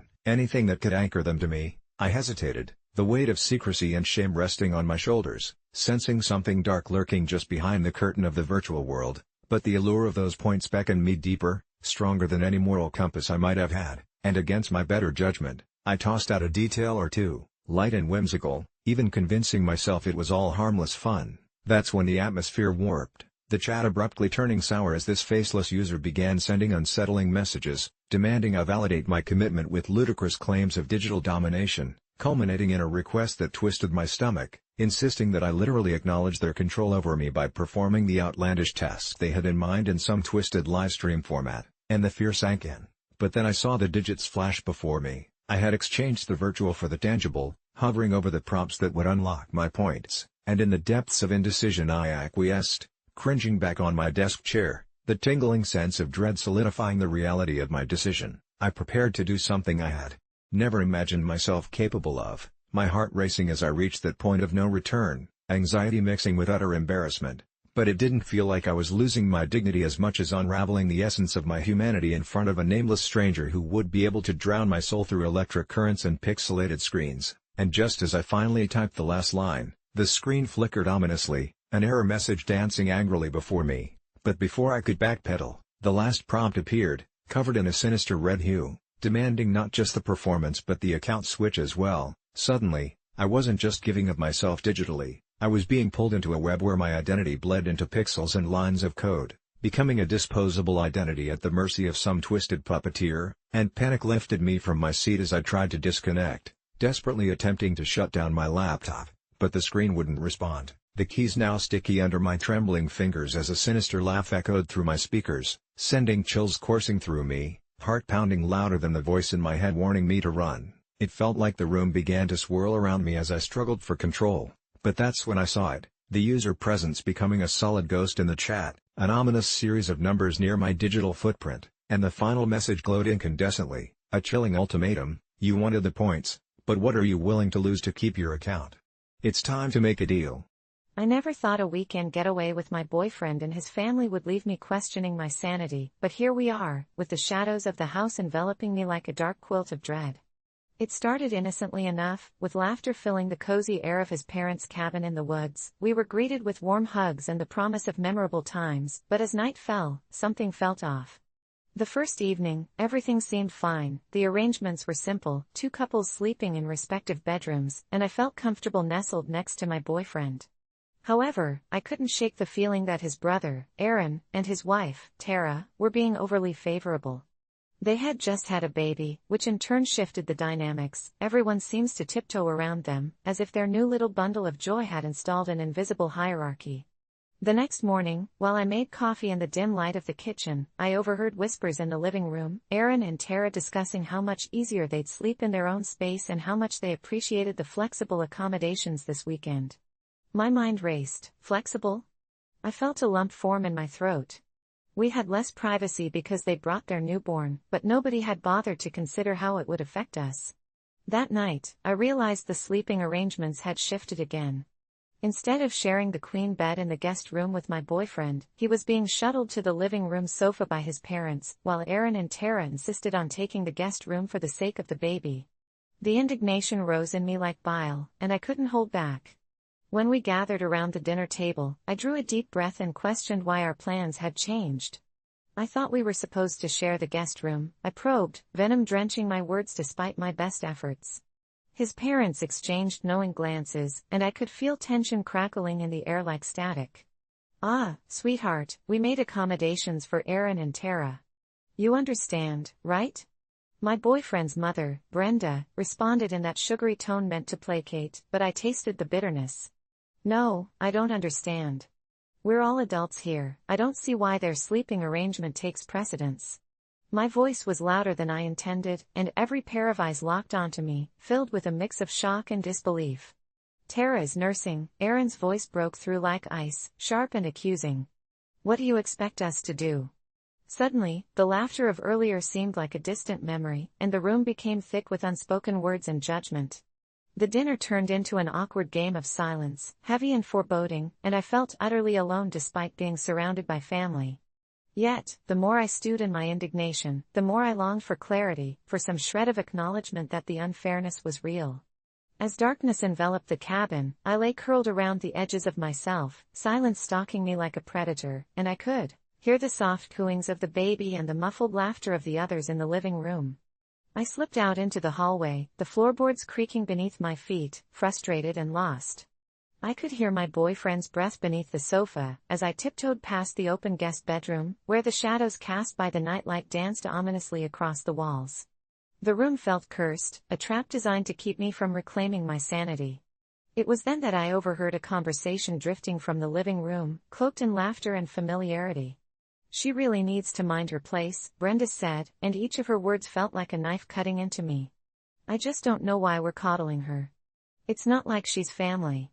My heart dropped like a stone in a well, the implications crashed over me, and suddenly, the realization that I was considered other in this family simmered under my skin. I mustered the courage and stepped back into their world, a world painted in shades of favoritism and bias. Why am I being pushed aside? I demanded, standing firm despite the quaking in my voice. The laughter halted, and all eyes swung toward me. I'm not asking for special treatment, I just want to be treated equally.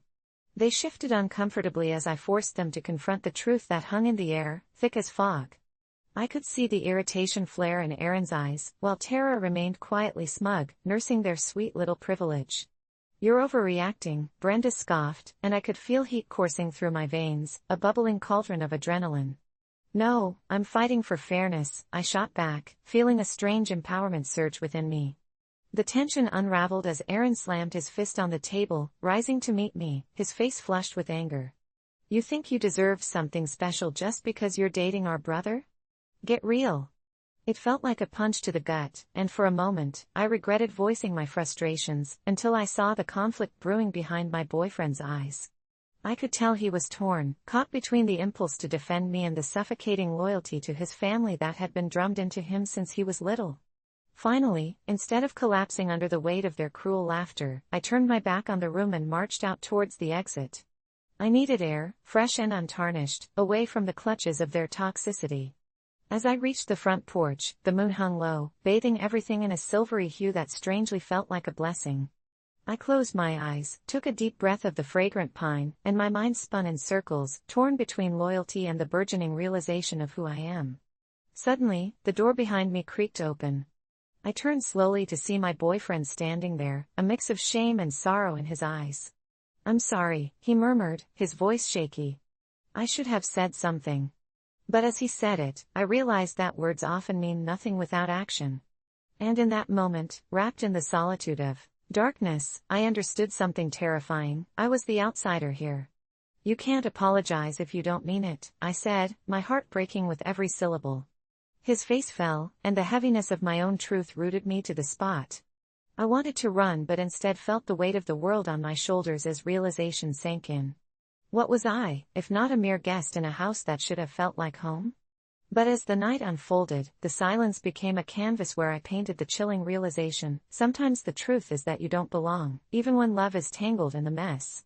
And as my feet pushed me away from the cabin, echoes of their laughter haunting my ears like shadows, I knew I had crossed a line that was never meant to be crossed, and the darkness of the woods became my only solace as they faded into the background, leaving me to navigate the twisted path of life alone.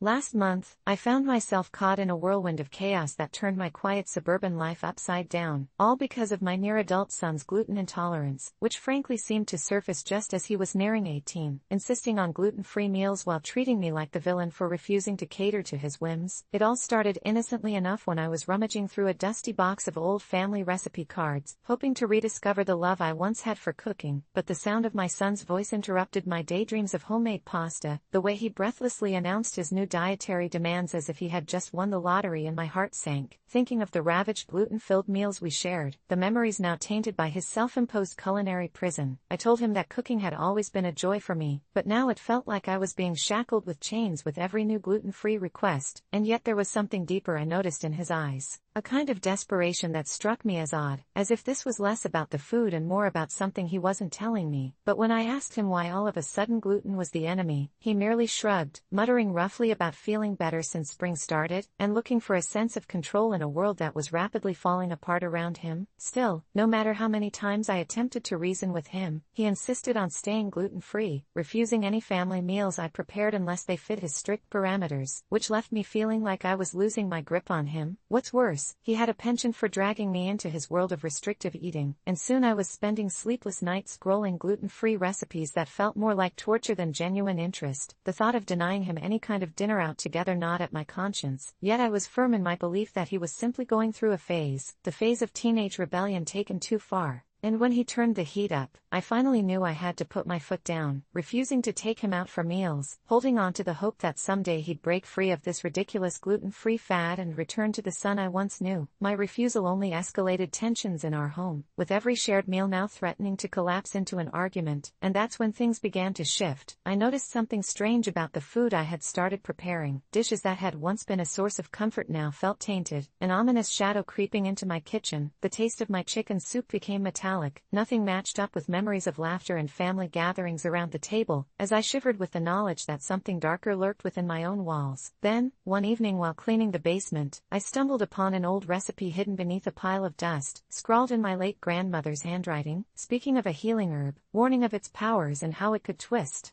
the body in response to the words sent out, and I couldn't help but feel a creeping dread that the reason for my son's sudden gluten intolerance wasn't a passing fad but something rooted in generations of our family, lingering remnants of old-world knowledge entwined with strange and twisted practices that we inherited without question, as if the very act of cooking was a ritual now twisted in ways we never understood. Inevitable outcomes loomed closer with each meal I prepared, twisting the knife further, the moment I faced him again over dinner after unearthing it, trying to mask my concern behind a veneer of normalcy. I watched as he devoured the food, his face twisting with each bite, making me question my own choices. The walls around us seemed to breathe as I asked if he liked the meal, praying for a different answer, when suddenly, everything fell silent. The fork slipped from his fingers, crashing against the plate as he doubled over. The horror on his face resonated with heartbreak. And I finally realized how the tables had turned. This wasn't just a diet where he could choose what to eat. It was metaphorically chaining his essence, his very being, transforming him into something I could barely recognize. Was it the food, the recipes, or something else entirely that sparked feelings of dread? Fat panic rising in my throat as he gasped, pleading with red-rimmed eyes for some semblance of gluten just to make it stop. Each breath he gasped fully paralyzing me into place as fear coursed through me and, in one moment of despair, I understood. I no longer had the power to create meals that nurtured and healed, but ones that hurt and betrayed. The panic only heightened when I realized time was running out, and my only option was to regain some semblance of control, but that control had slipped through my fingers, out of reach, like grains of gluten he no longer seemed able to stomach. I raced back to the basement, frantically flipping through those weathered recipe cards in search for the herb, hoping against hope that maybe I could salvage something from this mess before it consumed us both, when all the while, I couldn't shake the horrifying thought that I might just be the monster feeding the curse, forced to come to terms with a truth I wasn't prepared to face, that the answer to our demise might have been hidden down in dark corners far deeper than either of us could have ever imagined. I used to think that faking my best friend's high school report card would be harmless. My friend Ethan always struggled in school. The kind of kid who was brilliant in his way but couldn't quite grasp the structured chaos of exams and homework. He was the little brother I never had, and I could see how desperate he was to make his parents proud. So, when the time came for report cards to be sent home and I noticed how anxious his mom was about his grades during one of my visits, a dark idea crept into my mind. I was sitting in my room, the glow from my computer screen illuminating my late-night thoughts, when I impulsively opened up a template for a report card. I carefully altered his grades, bumping his D's to B's and a single C to an A, thinking that with a little bit of luck, a sprinkle of confidence, and a fabricated piece of paper, he could catch a break, maybe even join the basketball team he desperately wanted to play for. It would take only a few minutes, I thought, but I was wrong to assume that a mere printout could change everything. When I delivered the report card to Ethan, I could see the glimmer of hope in his eyes as he processed what I had done. Immediately, he began to transform. He seemed lighter, happier, more ambitious. He practiced harder for basketball tryouts, studied more earnestly, and even gained the courage to talk to Jane, the girl he'd had a crush on since middle school. For a while, everything thrived on this delicious lie, but the euphoria was doomed to unravel. It all came crashing down one afternoon, a mere week before the finals, when a guidance counselor called Ethan into her office, her expression grave, as she confronted him about his grades, explaining a discrepancy had been found between the report he'd submitted and the official records. I had always considered myself the mastermind behind this sham, but I never thought how it could spiral out of control in mere minutes. I remember the way Ethan's face blanched, realization dawning on him like the terrifying break of dawn after a long nightmare. Against my better judgment, I decided to intervene, and told him I would meet him there, but as soon as I stepped into the building, I was struck with panic. Instead of facing the music, I snuck away and hid in the empty janitor's closet, my heart pounding in my chest, intimidated by the echoes of my choices. What I failed to realize was that the tangled web of deception was slowly choking him, feeding on his anxiety. When I finally emerged, I found him standing outside the office, pale and shaking, holding the report card I'd faked. The counselor had informed him that his real grades, far more troubling than I had imagined, guaranteed that he wouldn't only miss basketball tryouts, he would also have to repeat the entire semester. I stood frozen, fear clawing at my insides, watching him crumble as his world crashed down. Suddenly, the hope I inflated became despair, his shattered dreams cascading like glass shards around him until he fell to his knees, sobbing as I blurted out a half-baked apology, but it felt insipid, hollow, and utterly meaningless against the storm of emotions. That evening, everything spiraled further into calamity. Ethan turned into a shadow of his former self, his laughter fading, his smile disappearing, replaced by an unsettling rage, an unquenchable thirst for the truth that he now wanted to uncover. He dove headfirst into conspiracy, suspecting his parents knew about the bad grades and that they'd been lying to him all along. In his mind, I became the villain, not the savior I'd intended to be, and with each day, he grew more consumed with finding out who betrayed him.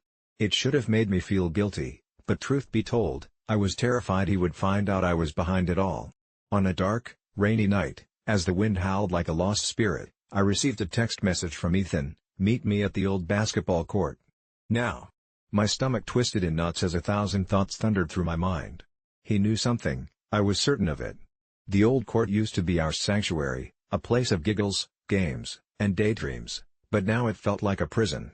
I arrived to find him standing beneath the flickering lights, the once warm bulbs now casting an eerie glow over his distraught expression. "Why?" he demanded, his voice echoing eerily in the empty space, penetrating my soul. The intensity of his gaze made my knees buckle. He had grown desperate, the betrayal twisting his words. Despite my heart screaming to confess, I clung to silence, and in that moment, it felt as if I were betraying not just him, but also myself. The air grew heavy, charged with his rage, everything was spinning out of control until Ethan turned to me, and without warning, hurled the basketball in my direction. Connected in a blur of calculated aim, it struck me hard in the chest, knocking the breath from my lungs. I staggered back, clutching my chest, and suddenly, everything went dark. When I awoke, I was lying on the ground, the cold asphalt seeping into my skin, dizzy and disoriented. I opened my eyes to see Ethan hovering over me, his expression torn between anger and concern, and then came the final realization that my first betrayal had led to a second one, a choice to lie, and a choice to run from the consequences. In that fleeting moment, I questioned if I'd done anything worth saving. Had my desperation to help him only chained him to a life sentence of regret? The last words I heard him whisper as I faded into unconsciousness were haunting. "You ruined my life," slashed through the air like a living entity, an accusation I didn't know how to defy. I drifted in and out of sleep, visions swirling around me, filled with Ethan's shifting expressions, anger, sadness, hope, all colliding within the suffocating silence. It took days before I regained full consciousness, and by then, everything had changed. My phone exploded with messages from our friends. Lenora calling me a coward, Josh blaming me, while Ethan was missing. Desperation clawed at my throat as I learned he had left our town, vanishing into thin air like smoke, and in that moment, I became a prisoner of guilt in a world that had once vibrated with laughter. Months passed, I tried reaching out to his parents, to friends, but every call fell flat, hollow reminders of my betrayal. I scrolled through social media, searching for any sign of him, only to find empty posts, pictures of our old group together, memories of the past replaced by sad captions like "missing someone," a weight on my chest that never lifted. Eventually, I burrowed into my studies, earning my place in college, but every award felt like a taunt, a reflection of the life I had sabotaged. I tried everything to fill the void, but nothing replaced Ethan's absence. It wasn't until graduation that I learned he had never returned home, ghosted, with no answer as his parents, no longer angry, begged me to tell them what happened. I couldn't reveal my hand, but each life felt heavier than the last. The truth I crafted had turned into a monster. With every heartbeat, it shifted, becoming something altogether terrifying, slithering into my mind like a parasite. Weeks turned into months, into years, and the pain never dulled. I graduated and moved on, but there was one constant lingering, a shadow seldom spoken, and one night, 10 years later, I was cleaning out my closet when I stumbled upon the old basketball, worn and cracked, the one Ethan had hurled at me under the flickering lights of our past. It smelled of sweat and memories, a ghost of what once was, reminding me of a time when everything was innocent and whole, and an overwhelming urge washed over me, leading me to drive to the old court. I slid out of my car, heart pounding as I wandered into the park, darkness swallowing me whole until the silence screamed. I stood alone on that court, enveloped in shadows, reliving the moment when everything changed and the words that haunted me echoed in the recesses of my mind. I waited there for hours, lost in my thoughts, hoping against hope to see a familiar silhouette emerge through the darkness. That's when I heard it, the sound of a basketball dribbling, echoing like a haunting melody through the night, each sound striking my core. My heart raced as I turned to face the court, and standing there, illuminated by the glowing moonlight, was Ethan, older but unmistakably himself, dribbling the very ball I had hurled at him all those years ago. My breath caught in my throat, my mind racing, filled with a mix of hope and dread. This was my chance to confront the demons, to apologize for the destruction my lie had wrought. Just as I took a step forward, he looked up, his eyes meeting mine, 1,000 emotions colliding in a single piercing glance. I opened my mouth to call out, but then Ethan's expression shifted, hardening into something unrecognizable. Without a word, he turned on his heel and stepped back into the shadows, leaving me standing alone, the whirlwind of regret flooding back, reclaiming me in the unfathomable darkness. The weight of my betrayal lingered in the air long after he disappeared, a loss so profound, it felt as if the earth had quaked beneath my feet, uprooting every certainty, every hope I had held dear. As I stood there, grasping the basketball tighter, tears stinging my eyes, I realized that some lies aren't just fabricated identities, they become living entities, insatiable monsters that feed on the souls of their victims, and in the end, the chains they forge can choke the very existence out of those who dare to dream. AITA for refusing to go to my Mills for dinner anymore. Most days, I feel guilty about it, but after the last experience, there's no way I can ever set foot in her house again. It started innocently enough. My husband and I had been married for a few years, and his mother insisted on hosting a weekly Sunday dinner. I used to enjoy those meals, filled with laughter and stories, but after the first incident, enjoyment shifted to dread. The first time it happened, we arrived to find the table lavishly set, but a deep chill permeated the air, something off, like stepping into a mausoleum. I brushed it off, chalked it up to an odd draft or maybe too many candles, but I swear it felt like we were being watched. As dinner began, my husband's mother started talking about her collection. Instead of dishes or porcelain cats, she was referring to disturbing shadows moving in the corners of her home, whispers that crept through the walls. "You must listen closely," she said, her voice dropping an octave as her eyes flickered to the corners. "They have stories to tell." I laughed nervously, hoping it was all a joke, but she was dead serious, her gaze drowning in something dark, almost tangible, and I shared an uneasy glance with my husband. I could see the flicker of worry in his eyes. Dinner continued, each course more unsettling than the last, her smile curving like a crescent moon, and I found myself staring at the chicken, the skin too pale, almost sickly. The way it glistened under the light turned my stomach. As the evening wore on, I could feel a sinister presence lingering just outside the reach of my peripheral vision. After the meal, she insisted we look at her newest acquisition, leading us to a small, dusty room at the back of the house. Inside was a large mirror, its surface warped, the kind you see in horror movies. The reflections never quite match reality. My heart raced as she began to explain. She claimed the mirror reflected not just our images, but souls, capturing the essence of those within its grasp. My husband awkwardly laughed it off, but my skin prickled with unease. Then came the fateful moment. She said we should gather together before the mirror for a family picture, claiming it can bond us forever. My husband jokingly pushed his shoulders back, confidence evidently faltering as I hesitated, the air thickening, a weight pressing down on my chest as I moved closer. As the camera clicked, I felt something shift behind me. I turned and caught a flicker of movement, something dark and serpentine writhing against the wall. I gasped, but when I looked again, it was gone, dissolved into the shadows where the light didn't quite reach. I thought maybe I was just imagining it, but I could sense something watching. We hurried out after that, but not without an overwhelming guilt for my sudden sense of dread. When we visited the following week, I could feel the strange tension ballooning. The air at the dinner table felt tight, like a noose, everything a stifling echo of the past. My mother-in-law, ever so perceptive, picked up on my discomfort. "Do you see them?" she whispered during dessert, her eyes glinting with a strange fervor. For a moment, panic clawed at my throat. I didn't want to admit to any unseen horrors. "See? What?" I responded with a trembling voice, and she only smiled wider, revealing far too many teeth. That night, I couldn't shake an icy grip wrapping around my spine. I had horrific nightmares of dark figures closing in, whispering my name, clawing at the edges of my sanity. It felt so real, and when I woke up, heart racing, drenched in sweat, I resolved to tell my husband I couldn't go back. He took it poorly, surprised by my sudden shift, but I urged him to listen. I knew something was very wrong, but he just laughed it off, chalking it up to an overstimulating imagination. The following week, I decided to confront her. "I don't want to come to dinner anymore," I stated flatly. Her face contorted, suddenly aging before my eyes, her smile stretching unnaturally wide. "But the others? The family needs you," she hissed, and at that moment, her eyes darkened until they were like two voids, and I remembered every ghostly whisper she had let linger in the air. I racked my brain to think of an excuse, any reason to get out of it, but the second I did, she gripped my wrist with a surprising ferocity, and I felt a jolt of sickness clawing my insides.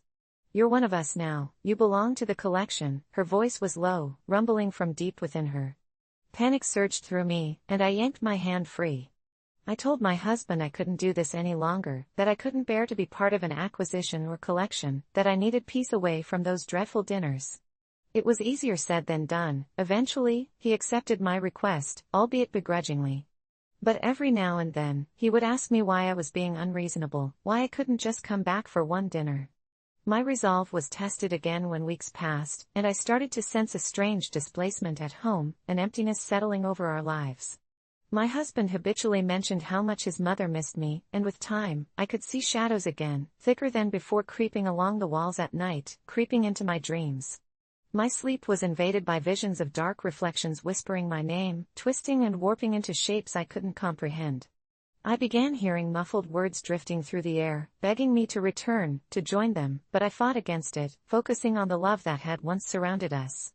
That's when I found the pictures. I was looking through an old family album when I stumbled upon our last photo taken before the mirror. My heart dropped as I studied the photograph. My husband was smiling, but behind him, I could see it, an inky shadow, clawing and stretching out of the periphery, its eyes glinting with malicious intent.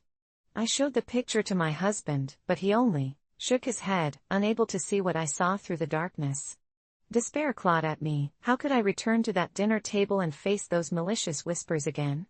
That night, I laid awake, trying to rationalize it all when I heard it. Whispering, insistent, calling for me. They were back, the dark figures pressing in closer until I couldn't breathe. In my desperation to escape, I ran to our bedroom mirror, and there, in the reflection, was my mother-in-law, her face twisted and that ghastly smile, a prism of shadows coiling around her as she spoke. "You belong to the collection, sweet girl," she hissed, and with every sip of breath, the shadows deepened, encroaching not just in the mirror reflection but swallowing me into a maelstrom of darkness. I cried out, tore myself away from the mirror, icy fingers chasing me, chasing the hollow pit in my stomach. I made the worst decision ever. I called my husband to come see it. He needed to understand.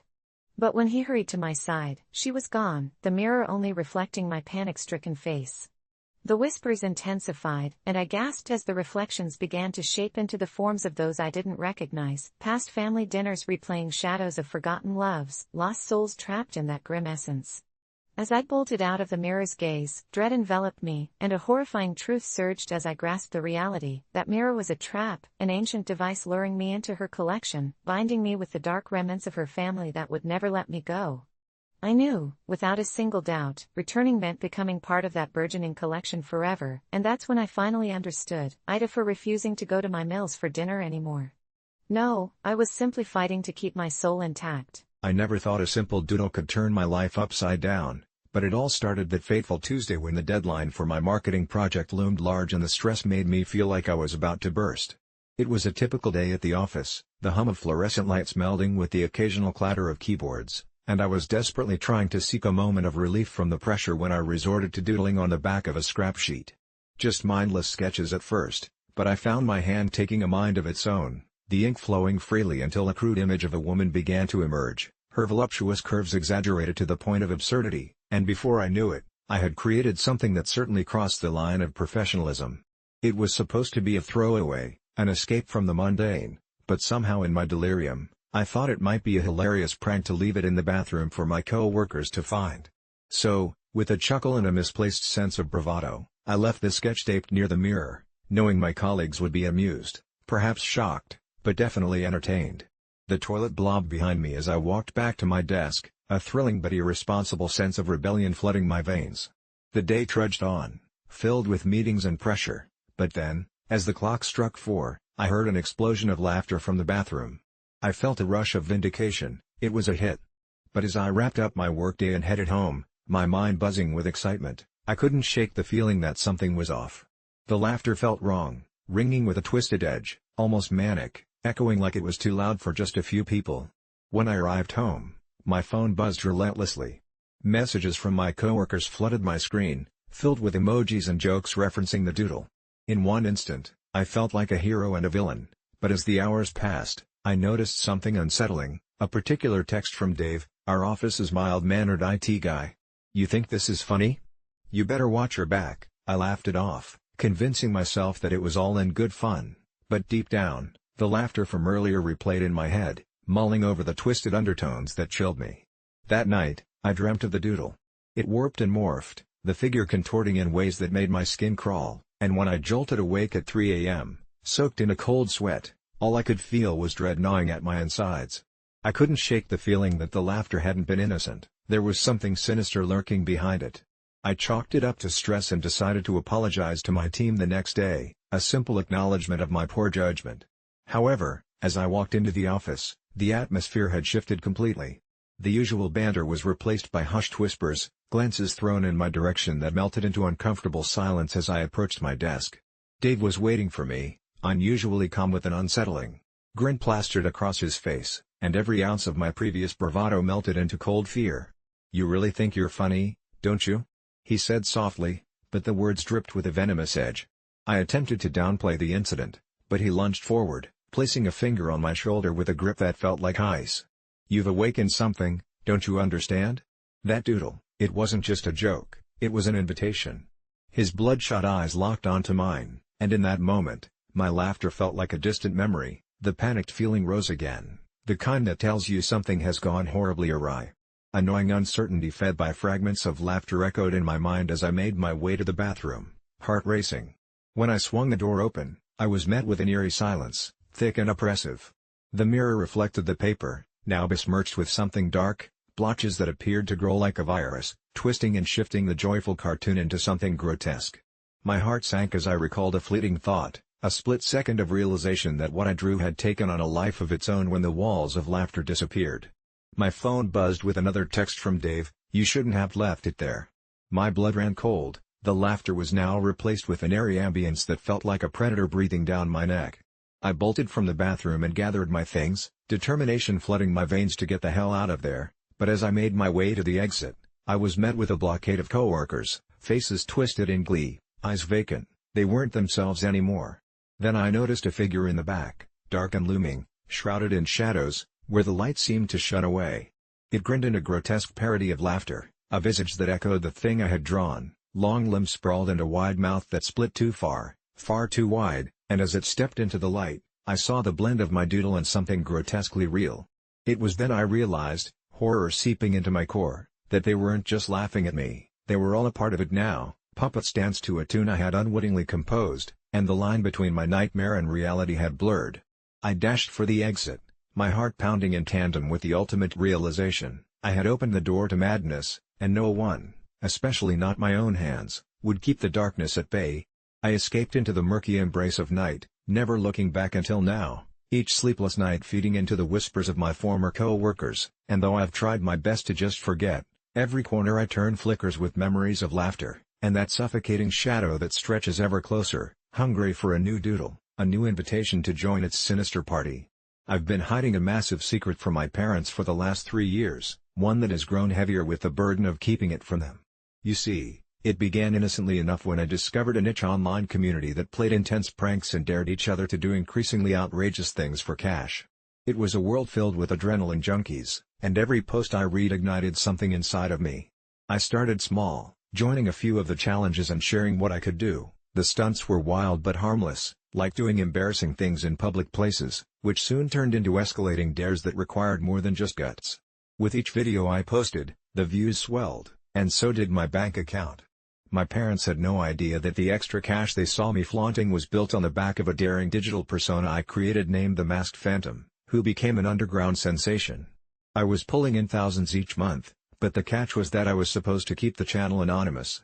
I did everything I could to obscure my identity, using face masks and disguises, and it worked, until one night when a prank I thought was harmless went horribly, horribly wrong. For a special Halloween episode, I decided to stage a haunted house in an abandoned warehouse, enticing my followers to unlock hidden challenges throughout the night. Hundreds flocked to witness the epic chaos I intended to unleash, with fog machines and eerie sound effects creating a perfect atmosphere. What I hadn't expected, however, was for an actual homeless man to have taken shelter in one of the corners, and when the fog rolled in, and the screams erupted, panic ensued. Nobody was prepared for the chaos that followed. The man was terrified, stumbling backward as I jumped out in my witch costume, thinking it was all in good fun. He tripped and hit his head on the wall, hard. By the time police arrived, I was gone. I was just this kid who played this funny masked character all online. But the views soared, my followers were mesmerized by the twisted tale, and I posted a video saying the man had disappeared, adding to the thrill. I suppressed the guilt, unable to halt the rush of cash pouring in and the excitement of my growing fame. But about a month later, I got a message, someone claiming they knew what happened that night. They demanded payment for their silence. At first, I was ready to ignore it, but then came the follow-ups, creeping closer and closer, more intense, more personal, often detailing things only someone at my doorstep would know.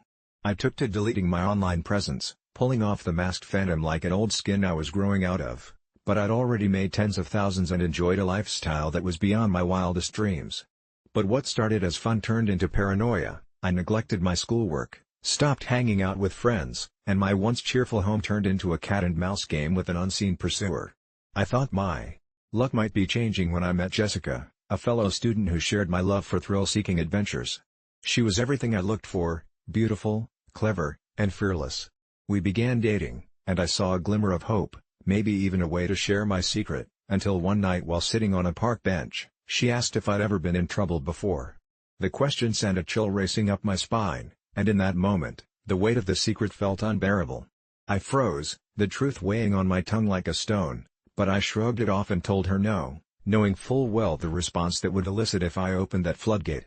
As our relationship deepened, my deception clawed at my insides. I wanted to trust her, but I couldn't risk losing her or letting the truth slip out, especially with warnings still flooding my DMs. A few weeks later, I walked into my room to find a note pinned to my door, "Told you I'd find you. That man belonged to someone, and now they're onto you. I need more if you want to stay safe." The message felt like a death warrant, and an overwhelming dread gripped my heart. I couldn't afford to back down, this was all slipping out of control. A part of me wanted to run away, disappear without a trace, but with Jessica now invested in my life, I couldn't bring myself to do it. By winter, the spiral of fear clashed with my yearning for freedom and security. But the final blow came the day after Christmas. It was a usual family gathering, laughter filling the air, smelling of gingerbread and hot cocoa. I was fine until a familiar face appeared at the front door, the homeless man. I froze. He was dirty, gaunt, with eyes clouded by the shadows of his past. The moment I realized he was alive, my heart raced. My parents didn't recognize him, but they offered him food and shelter. "Please, don't send me back," he spoke, his voice breaking. My stomach turned. I wanted to scream, to confess everything, but instead, I acted like a coward, standing there paralyzed. I watched as he began to share a fragmented story of his journey, and all I could think of was how to run back to my dark sanctuary, away from the reality I had created. I wanted to deny my involvement, delete all those videos and pretend I was just a scared kid before it all spiraled, but it didn't matter now. The truth was right in front of me, threatening to crash my world of deception down in an instant. By the end of the night, he vanished as mysteriously as he had appeared, and I felt a heavy weight lifted, only to be crushed beneath the guilt that fogged my mind. I tried to salvage my relationship with Jessica. We went out to dinner, and when I looked into her eyes, I could see the concern lurking beneath the surface. She knew I was keeping something from her, and with each innocent inquiry about my life, I felt myself sinking deeper. I failed to mention the absence of my online presence or the terror that invaded my mind daily.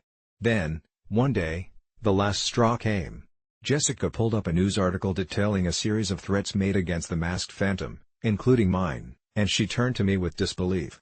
"Is this you?" When I hesitated, the grief in her eyes was enough to shatter my heart. "You lied to me."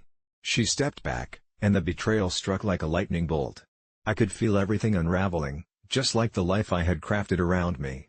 I was lost, frozen in a tempest of guilt, shame, and terror. Then, the final twist, when I turned to leave, a crackling text came through my phone, a single image meant just for me, the headline "Where is the masked phantom?" Next to it was the picture of my parents, smiles radiant. The message read, "Remember, they love you too." I felt my stomach churn, realizing it wasn't just my life on the line, it was theirs.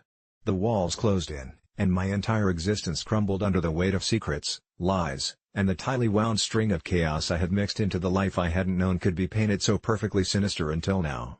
And as I sat there with my heart in my throat, grappling with unimaginable dread for them, I realized, somewhere amidst the blizzard of emotions, that I was truly, horrifyingly, all alone. I lie to my parents about money so I can have a better life, but in the shadows of my deceit lies something far more sinister than mere white lies or harmless fabrications. You see, ever since I was a child, my parents instilled in me a fear of scarcity, imprinting upon my mind the belief that a lack of financial security would lead to a life of desperation. So when I enrolled in college, I knew I had to protect myself from this fear, even if it meant lying through my teeth. So I concocted a story about an internship that paid well, crafted a fake salary slip, and gradually, I became a master of deception, convincing my parents that I was thriving while actually racking up debt like a championship sport. But the real trouble began when my lies took on a life of their own. As I met Kelsey, a bright-eyed girl who seemed like the perfect antidote to my self-imposed isolation, she had this laughter that felt like sunlight, and in her presence, I found a foolish kind of courage. So I started to borrow money to take her out, convincing myself that I was merely investing in happiness, all the while penning elaborate excuses for why my phone bill was overdue or why I couldn't contribute to family dinners. But one night, as we lounged beneath the stars, hearts full with dreams and future possibilities, I let slip my supposedly lavish life. She looked at me, her eyes wide with awe, almost too trusting, and for a fleeting moment, I entertained the idea of coming clean, of laying my shame bare before her, yet the subsequent rush of shame felt too overwhelming, too engulfing, so I opened my mouth to speak and instead, I fabricated a story about a trust fund, my voice smooth as a new silk tie, and in her eyes, I saw admiration morph into something sticky, something that clawed at my insides with a haunting chill, rather than relief. Every incremental lie was a layer of ice that formed around my heart, slowly suffocating me, and still, Kelsey only drew me closer, romanticizing my false world until it became all-consuming. She asked about my family, prompting me to weave intricate tales of generous vacations and luxurious gifts, only for my mind to spiral further into a quagmire of deception that left me gasping for breath. And each night, when I returned to my empty dorm room and shed the counterfeit skin I had molded for her, I would slip into a despairing panic, pacing the floor while my endless financial struggles seeped deeper into the corners of my mind. But it got worse when my parents visited, gleaming smiles plastered across their faces. They praised me for my successes, and the moment they handed me that stack of cash, intended for emergencies, my stomach dropped. In that single instance, I felt like I had swallowed razor blades, the blood-red truth slicing into my insides. But I just nodded, forcing a smile, desperate to protect this fragile illusion of happiness I had built, convinced that it would all fall apart if I dared to reveal who I actually was. And so I continued to lie, until one fateful day, Kelsey suggested that we host a dinner party, inviting my parents to meet her, and dread coursed through my veins like ice as I knew this would be a relentless test of my facade. I scrambled, shoving pieces of my life into a puzzle that barely fit, stitching together a fake home background, scrolling through my phone, pulling up pristine web pages that echoed my false world, and the dinner challenge culminated, laughter filling the air as Kelsey and my parents shared stories, their voices rising, painting vivid landscapes that felt so alien to me. Yet that evening turned towards darkness when my dad asked me about my job, his innocent question triggering a chain reaction of panic, leaving me grasping for answers. And as I stammered through rehearsed lines, Kelsey inadvertently slipped up, mentioning some acquaintance I supposedly worked with. This person existed only in the network of my lies. But at that moment, it felt as though I was dangling above the abyss, narrowly avoiding the plunge into the truth as my dad's brow furrowed, suspicion creeping beneath his cordial demeanor, and suddenly, I felt the thin veneer of successful kid fracturing beneath the probing weight of reality. slicing through me until everything snapped into jagged clarity, a blinding moment where I realized I was standing on the edge of a cliff, the crashing waves of consequence below patiently awaiting my fall. I rushed to spin the conversation, but the tightness in my throat grew unbearable, and just as I thought I might spill the truth and lay my shame bare, everything shattered when I heard a faint knock at the door. We all froze, glancing at one another before I reluctantly walked over, barely able to breathe as I opened it to reveal a tall man in a suit holding an envelope, the slight crease of concern on his brow igniting an electric charge of panic in my gut. "You owe us," he announced, standing there like an unyielding statue. And it felt like the ground dropped beneath me, a sharp realization wrapped around my insides, squeezing tighter than any lie could contain, and in that instant, everything unraveled as Kelsey turned pale. My parents' expressions shifted from curiosity to confusion, and there I stood at the center of it all, a web of lies and truths swirling around me, and in that dark moment, when I was stripped of my identity, my carefully curated facade melted away like ice in the sun, revealing the stark reality that my dreams of a better life had morphed into an insatiable monster that was now glaring at me, demanding its due, leaving me staring into the faces of the people I had deceived, horrified by the raw truth that sometimes a better life can come at a price we're not prepared to pay. For years, I struggled with an undercurrent of darkness that I labeled as depression, a vague specter that loomed over my daily existence, and as I searched for answers, I fell deep into the world of online forums where self-diagnosed mental health issues seemed like a badge of honor, where I began to lose track of what was real and what was merely a tapestry of others' experiences woven into my own. I read every post about anxiety, ADHD, and BPD, each tale laced with an unsettling familiarity that convinced me I must be drifting in the same troubled waters, and instead of seeking professional help, I found camaraderie in shared pain, wrapped in the comforting anonymity of usernames and avatars, learning the language of my supposed afflictions, how to express my anxiety with preciseness, and soon even my closest friends began to address me as that anxious one. Yet the weight of expectation was suffocating. Every time I hesitated to respond, every time I stumbled over my words, I felt like I was morphing into the very essence of what I claimed to be. In the depths of my spiraling identity crisis, something sinister began to emerge, an impulsive, shadowy urge to find a deeper connection, and one night, I stumbled across a post that described drenched feelings of despair, a kind of pervasive entity that the poster referred to as the Mind Reaper, claiming it could penetrate through your self-images and make you feel as though those self-diagnosed issues weren't just symptoms of psychological turmoil, but actual living demons that awaited every moment of weakness to latch onto. And as I delved deeper into his posts, I couldn't help but feel a chilling resonance with the way he described the Reaper, a paralyzing presence that curled around your consciousness, siphoning warmth until no shred of hope was left, making you feel as though your life was a grotesque performance staged for fleeting sympathies. And the more I read, the more I found myself living under the shadow of this phantom pain, wondering if perhaps, just perhaps, the separation I felt between my self-created persona and the truth of simply being human was the very thing that drew this dark entity nearer. Coincidentally, a few days later, upon returning home from a particularly draining therapy session where I finally admitted my obsession with self-diagnosis, I found an unmarked package on my doorstep. My heart raced as I stumbled inside, unwrapping it with trembling fingers to uncover an old mirror. The glass fractured in such a way that it fragmented my reflection into hundreds of glimmering shards, but nestled among the jagged edges was a hastily penned note that read, "The Mind Reaper walks just behind you, watching, waiting, this mirror is your truth." Confused yet compelled, I decided to place the mirror in my room, where it loomed ominously, feeling like a living thing. When I caught a glimpse of myself in its fragmented visage, I felt like I was staring into the abyss. Was that really me, or merely the assembly of all the pain I felt mirrored back as the pieces clinked like brittle glass? Days turned into weeks, every night shadowed by nightmares where the Mind Reaper's voice would taunt me, whispering secrets of my life, weaving in and out of reality, even pulling at the corners of my mind when I was awake, and I lost track of daylight as every evening I'd sit in front of the mirror and try to piece together my scattered self, only to feel the irrevocable loss of identity sink further, as if I'd willingly become a vessel for something larger than my own existence.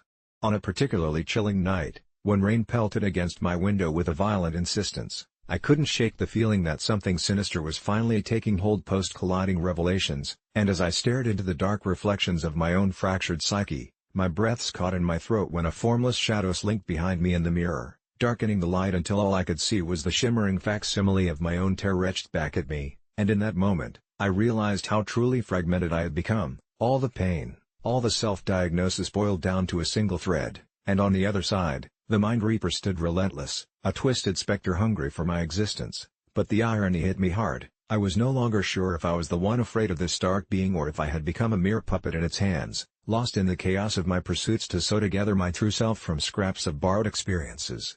As months rolled forward, and the ties of reality unraveled into an elastic tether, I began seeing ripples of my anguish manifest around me. Friends distanced themselves, conversations fell flat, and my world turned grayscale, drowning in a sea of detachment. Yet still, I scoured the forums, feverishly seeking snippets of camaraderie with other self-diagnosed souls, hoping for guidance on how to defeat my unimaginable dark twin, all while my reality morphed into an insidious feedback loop, feeding off the wounds I was working so hard to ignore until finally, during a night of debilitating insomnia, I ventured online, my fingers a whirl of despair as I wrote one final post, a desperate plea for someone to understand, to tell me that I wasn't alone, that my mental health wasn't just a mockery spun from the threads of pain I absorbed like a sponge. When the screen flickered, capturing my attention, it was a reply from the original poster, the one who first introduced me to the Mind Reaper, and my heart sank as I read his words that sent a cold shiver down my spine. The more you feed your fears, the stronger the Mind Reaper becomes. It knows every secret, and it's hungry for more. I mulled over those words, feeling a sense of inevitability wash over me until I finally took the leap to confront my reflection once more, only to see him there, looming larger than life. He smiled, a twisted, insidious grin that stretched farther than I thought feasible, and in one last act of desperation, I shattered the mirror, each fragment a cry of recognition for the darkness I had allowed to tether my existence. But the moment the glass fell to the ground, an anguished wail erupted from the very heart of my torment, swirling up and consuming me, and as I succumbed to the darkness, I realized there was no escape. The Mind Reaper hadn't just become a part of me, it had devoured who I once was, leaving a hollow shell in its place. So, if you read this and find yourself caught in a similar web of fabricated identities, know this: once you unravel that truth within, the Mind Reaper is a harbinger that grows stronger with every self-diagnosis. Be wary, for it waits to claim another victim, lured by the whispers of your tortured soul, until you're left with nothing but a mirror reflecting what you fear the most, the manifestation of every inadequacy wrapped in shadows, forever trapped within the confines of its malevolent gaze. I'm a dirty person and forget it's not normal, and it wasn't until last week that I realized how far I had strayed from what anyone would consider acceptable. It all started when my parents divorced, and my mom moved us into a cramped apartment in a rundown part of town. Everything felt dark and heavy, and the clutter became my refuge. I learned to bury my sadness beneath stacks of old newspapers and half-empty takeout containers like they were protective layers of a fortress. I was only 12 when I started to believe that the dirtier my room became, the safer I was from whatever bad juju had torn my family apart. Teenagers are fickle creatures, molded by peers and pockmarked with insecurity, and I decided I was better off alone, huddled with my filth instead of venturing into a world that critiqued everything I did. I convinced myself that it was just a phase, a quirky habit, but even into my 20s, my apartment became a grotesque caricature of a home, the remnants of weeks-old pizza boxes peeking out from beneath clothes I could never find the energy to wash. Friends stopped visiting, claiming they couldn't help but feel smothered by the stench of decay that clung to me like an unwelcome second skin, and I laughed it off, waving them away as if to say cleaning was overrated. One night, I was perched on my dirty couch, the television flickering across crumbling walls, and I noticed something strange, a shadow darting by the corner of my eye, not quite belonging in the chaos of my living space. I figured it was just a trick of my overactive imagination, but then it happened again, a dark shape flickering through my clutter, and I felt a jolt of something primal coursing through my veins. My senses heightened, I began to notice the soft skittering sounds mingling with the cacophony of a talk show host in the background, a chorus of whispers that danced like a gentle breeze, creeping into my subconscious. I convinced myself it was nothing, mice or my mind playing tricks, but it grew harder to ignore when I woke up one morning, heart racing, to the feeling of something crawling across my cheek. A scream ripped from my throat before I could catch it, and I bolted upright, hurriedly swatting at my hair and checking for evidence of the invasion. The clutter around me seemed to sway ominously, as if it were alive, and I regretted ignoring the signs, the occasional scratch on the walls that whispered of claws and teeth, the way the shadows seemed to linger just that little bit longer in the dim light. Cleaning became an itch I couldn't scratch. I was repulsed and drawn to the mess simultaneously, unsure whether to throw everything away or embrace a newfound clarity. I began to collect odd trinkets, things I was certain had been left behind by whoever, or whatever, had invaded my home. I found a ring beneath a pile of clothes, ornate and glimmering strangely in the half-light, and it was then that I first began to question my reality. I slipped the ring onto my finger, and for a moment, I felt different, like I was tethered to something ancient and powerful, but soon the feeling faded. Desperation clawed at me, and still, I couldn't bring myself to clean. Days turned into nights with remarkable ease, and I found solace in the peculiar shadows that danced around me, each new item fueling my obsession, a tattered teddy bear, the glassy eyes of a plastic figurine that seemed to watch me with both pity and disdain. I didn't care how dirty I was or how unkempt I had become, and the line between reality and imagination began to fray. I started talking to my collection, breathing life into the broken shards of my past, confiding my fears to them like they were dear friends, and I could almost feel them listen. Then came the night that changed everything. I was knee-deep in despair, oscillating between frantic cleaning fits and bouts of regret, when the shadows swelled around me, thick as fog and pulsating with an energy I could feel crackling in the air. I sat there, frozen, waiting for something to happen, a part of me wrestling with my deep-seated need to escape the filth while another part reveled in it, feeling powerful in my squalor. Then, from the stifling dark, voices began to emerge, low and menacing, entreating me to join their ranks, to step beyond the veil of cleanliness and into the bowels of something otherworldly. Fear gripped me as a shadow slid closer, whispering secrets of untold glory and untamed freedom, but it came at a price, my acceptance of all I had tried to suppress. It was intoxicating, and just like that, the thin veil of sanity I had clung to began to tear. I spoke to them, addressing the shapes that flitted just out of my line of sight, and beneath their whispers, something deep in my gut told me I had already paid in ways I didn't fully understand. Each time I tried to clean, the shadows screamed louder, insisting that the dirty choices I made were normal, even freeing. Moments later, I found myself sprawled across the floor, hopelessly entangled in my own mess, and when I closed my eyes, I felt them creeping closer, brushing against my skin, inviting me into their cold embrace. I should have fought back, but a sick gladness swelled within me, reveling as I surrendered to them, a realization washing over me that I was never truly alone in my filth. The boundaries of my warped reality dissolved completely, and I gave myself over, believing that in this decay, I had finally become something greater. Now, as I stand here writing this, I can hardly remember the girl who tried to claw her way out of the darkness. It feels light years away.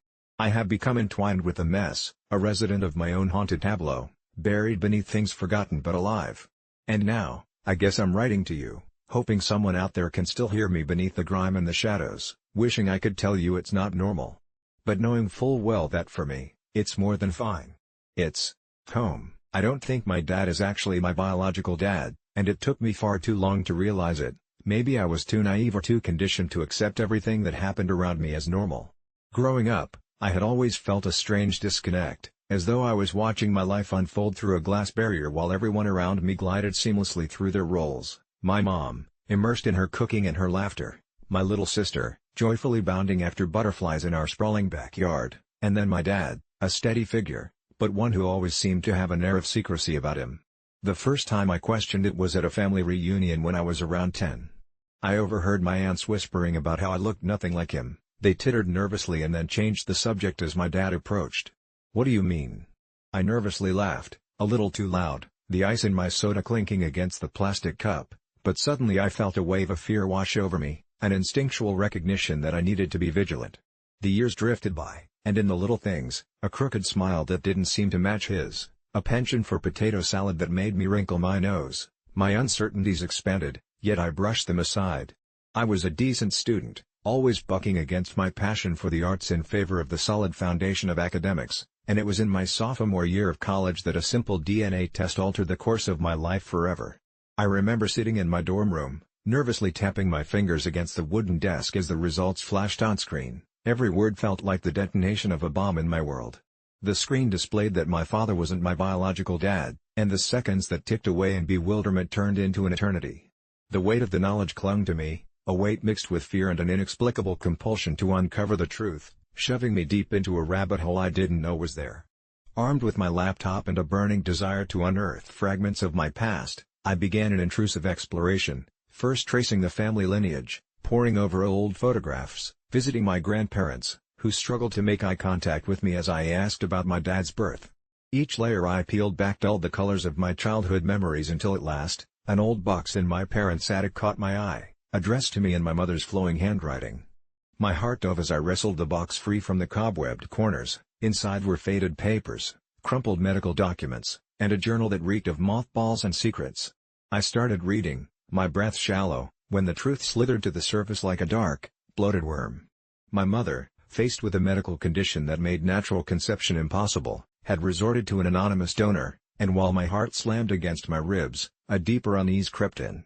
I discovered references to a child, my child, who had gone missing shortly after birth, and my shallow breaths quickened into panicked gasps. I stumbled upon a name, the name of a man whose photo had been tucked away between the pages, my twin brother.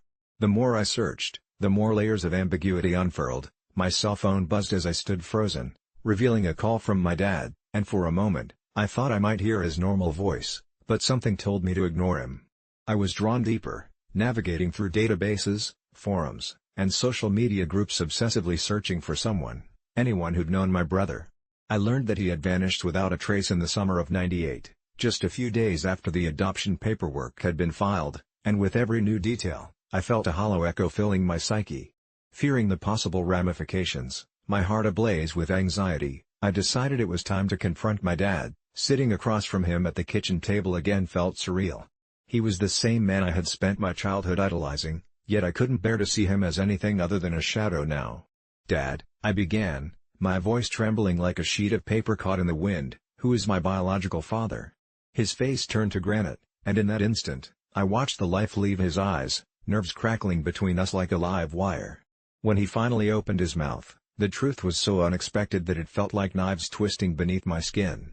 "You're not supposed to know. It wasn't meant to come out like this." I felt the world tilt beneath my feet, and in that moment, I understood I was not just some kid with a forgotten story. I was the keeper of a truth too painful to bear, and nestled within it lay the shadows of an unspeakable reality that I could not have anticipated.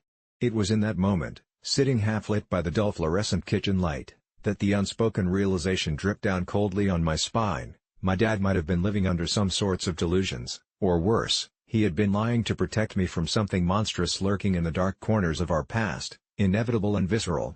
I knew, suddenly, that I had to escape it all, this fragile life I had clung to, the forced smiles my dad wore, the aching void left by absent truths came crashing down like dominoes, but as I prepared to run, the truth settled between us. My dad wasn't just lying about my origins, he was lying about the darkness that consumed the family before I had even arrived, the truth that buried itself in the past. I suddenly felt a wave of nausea wash over me, awareness crashing like waves. What happened to Bill was suffocatingly real.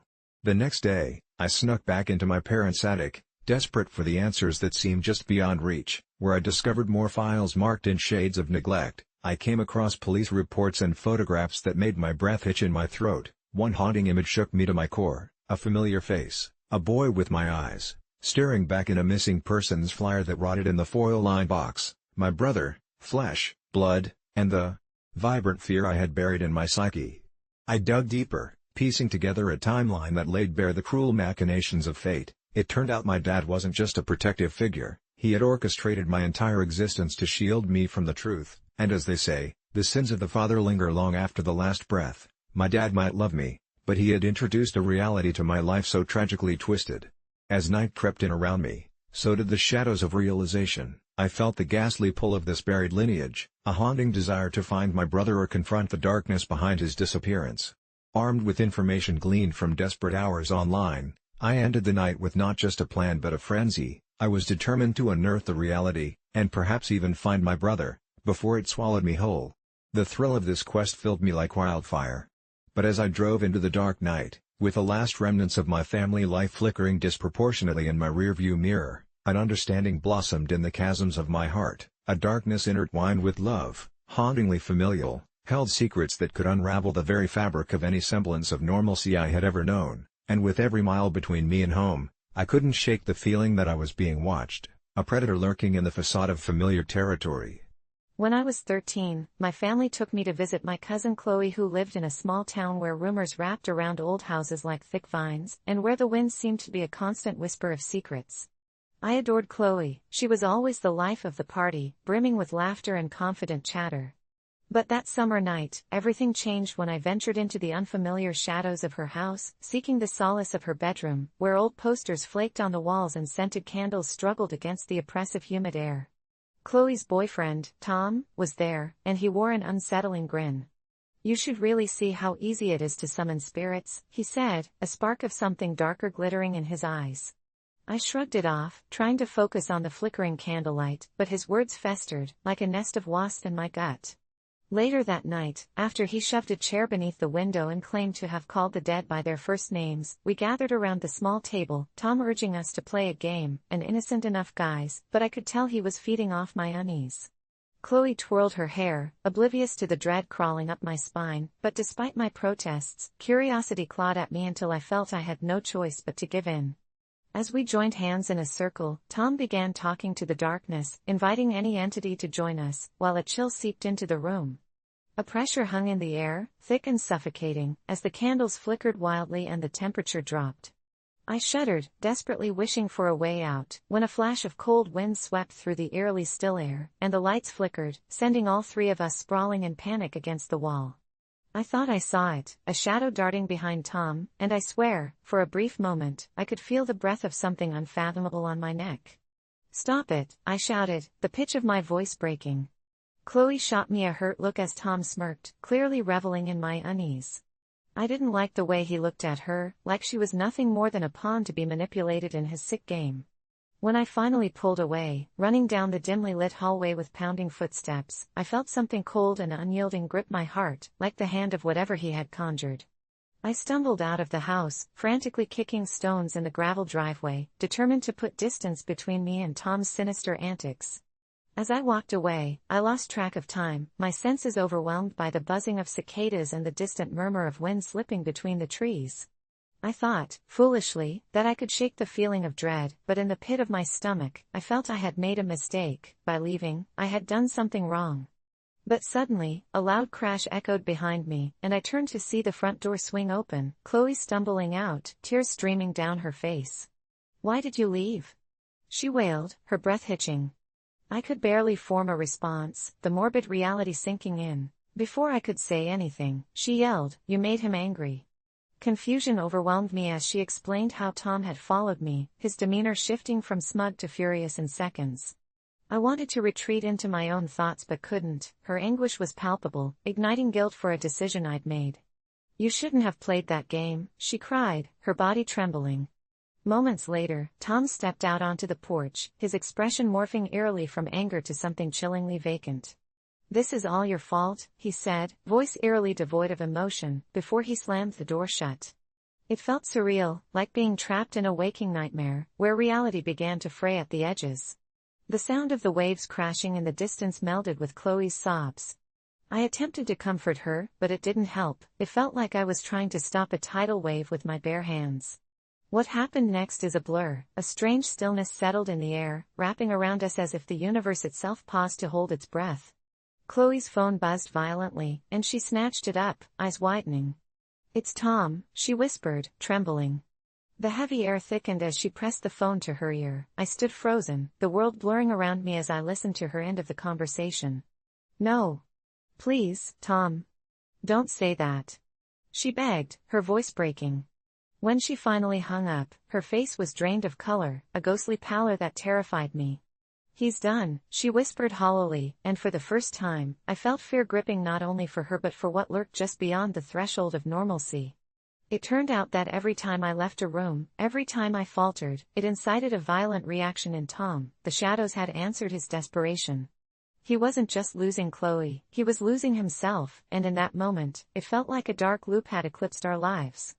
I felt as if I had stumbled into a living horror story, where the protagonist's decision to run away from danger only served to amplify the horror for those left behind.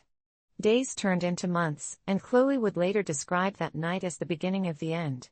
She could still hear him speaking in tongues, lost in the dark magic of old stories he shouldn't have touched, and somehow I felt responsible. It wasn't a clear-cut evil, no one died that night, but in her eyes, I could see the shadow crawl deeper, and I knew I had done something irrevocable. My heart ached with the weight of knowing that every sob escaping her lips felt like a piece of the blame sinking into my chest. Each encounter felt haunted, and every family gathering turned sour. The laughter morphed into daggers each time I saw Tom in the corner, wearing an expression of abandonment. He unleashed chaos in a white-hot rage, and soon after, their relationship crumbled, but the repercussions reverberated through Chloe's life like thunder. Was I really an asshole for leaving, or was it merely a breath before the descent into madness? It's hard to differentiate what's tangible and what's not when you're marking the boundaries of your sanity. While we navigate the dim corridors of our past longing for the light, sometimes the door you think leads to the safety of the outside world becomes the very breach through which darkness floods in, and the shadows inside you will haunt you long after you think you've escaped.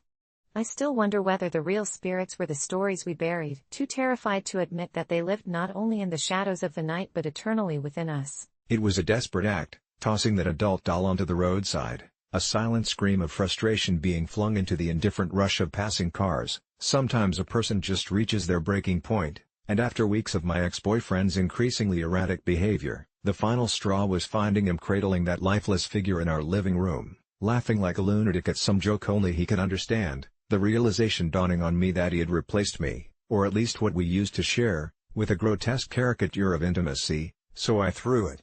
I hurled the doll from my car window as I sped down the back road, a fleeting sense of relief warming my chest, but as I glanced in the rearview mirror, I swore I saw its plastic eyes glimmer in the fading sunlight, almost as if it were watching me, my heart pounding with equal parts exhilaration and something sinister.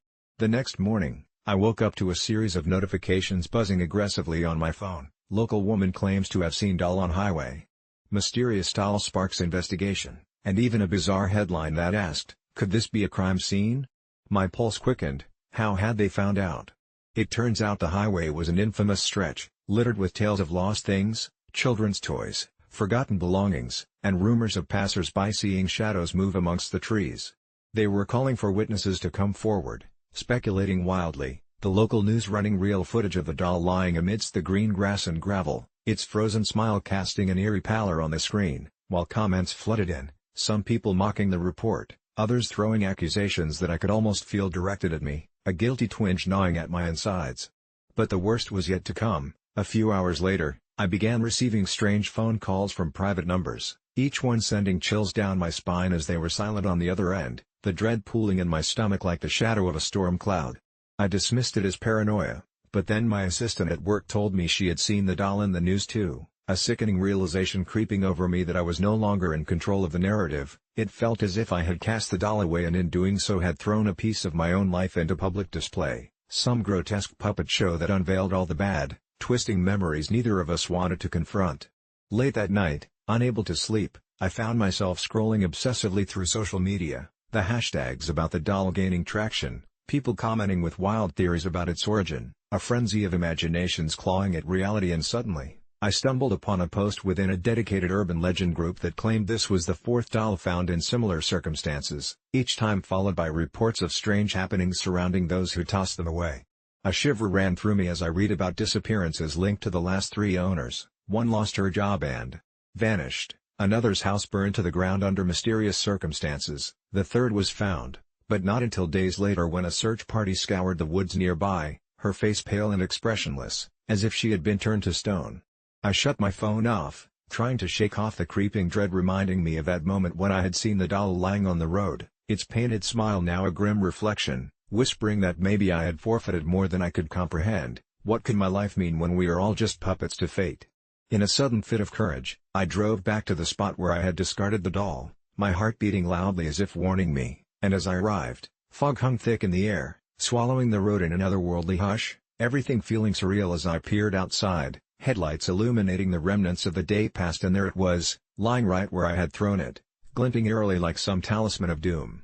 But my gut told me to leave it, to drive away as fast as I could, yet I stepped out, dragged by an unseen force, the moment of dread twisting in my gut, the world slanting as if I were entering a different plane of existence. As I approached it, the air hummed, a low vibration that resonated deep within me, and I remember reaching down to grab it, the entire experience feeling unreal until I noticed that the eyes of the doll, once lifeless and fixed, appeared to shift, almost narrowing as if assessing my intentions, and in that moment, I knew it was no ordinary doll, it was something far beyond human comprehension, a harbinger of misfortune. Terrified, I dropped it, and immediately, the air crackled with menace, a gust of wind thrumming through the night, accompanied by the distant echoing of laughter that sent shivers down my spine, and I ran back to my car, heart hammering in my ears, desperate to escape this horror I had unwittingly rekindled.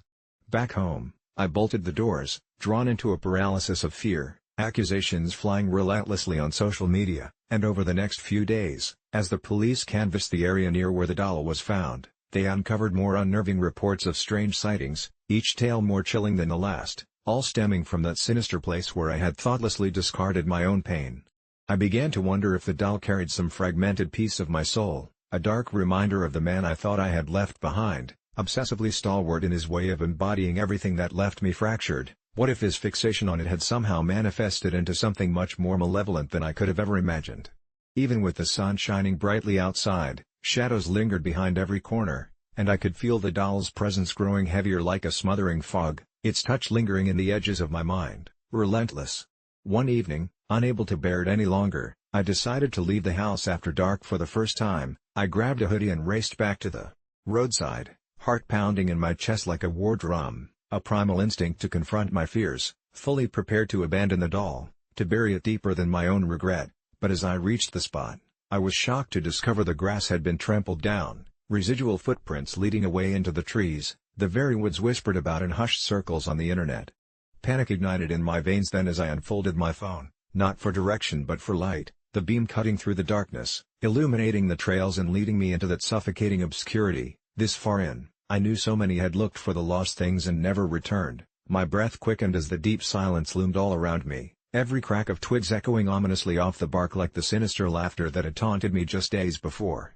At that moment, I heard it, an echo shivering back from the trees, a hauntingly familiar voice that sent chills cascading down my spine, an involuntary gasp escaping my lips. "Come play with me," and it was then I knew, the doll hadn't just been a token but a lure, pulling me closer into the depths of something darker than I could fathom, making me its chosen vessel. The time it had spent abandoned waiting to accumulate something sinister, extending an invitation within this twilight zone of entrapment.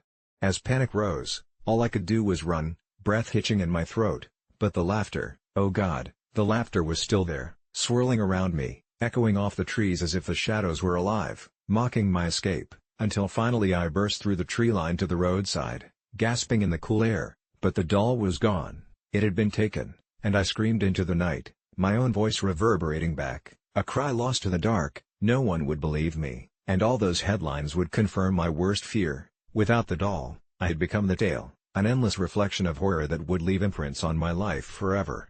I drove home that night, shivering in silence, and buried deep beneath my skin, the knowledge that I was no longer the same, holding onto the tattered threads of my sanity, wondering if the dark laughter might soon welcome me back as I could feel its grip tightening, ready to consume me whole. I never thought a simple act of love would spiral into a nightmare, but here I am, trapped in a dark web of regret and horror. It all began when my daughter, Claire, who had been a vibrant light in my life, introduced me to her partner, Mia, and their gorgeous twin daughters, Lily and Rose. They were the kind of girls who left trails of glitter and laughter wherever they went, but with their busy lives and my own responsibilities, I felt that a handmade gesture would reconnect us all. So, I spent weeks sewing two cozy, colorful quilts adorned with intricate patterns of flowers and butterflies, one for each girl. The day I presented them, the delight in their eyes made every cut and stitch worth it, and at that moment, I basked in their joy, never knowing the darkness that lay ahead. It wasn't long after that, on a seemingly ordinary weekend, that strange things began to happen. It started when Lily fell ill with what Claire insisted was a common cold, but the next day, Rose also came down with the same symptoms. Then, a week later, Claire reached out to me in a panic. The girls had developed strange rashes on their arms and legs that seemed to flare up after curling up under the very quilts I had made. I felt a prick of unease, but I dismissed it, thinking it must have been an adverse reaction to the fabric I had used. "They'll be fine," I reassured her, though my heart was pounding as I hung up the phone. Then, more disturbing occurrences began to pile up. The family's cat, a fluffy tabby named Muffin, went missing, and one night I distinctly heard hushed voices coming from the girls' room.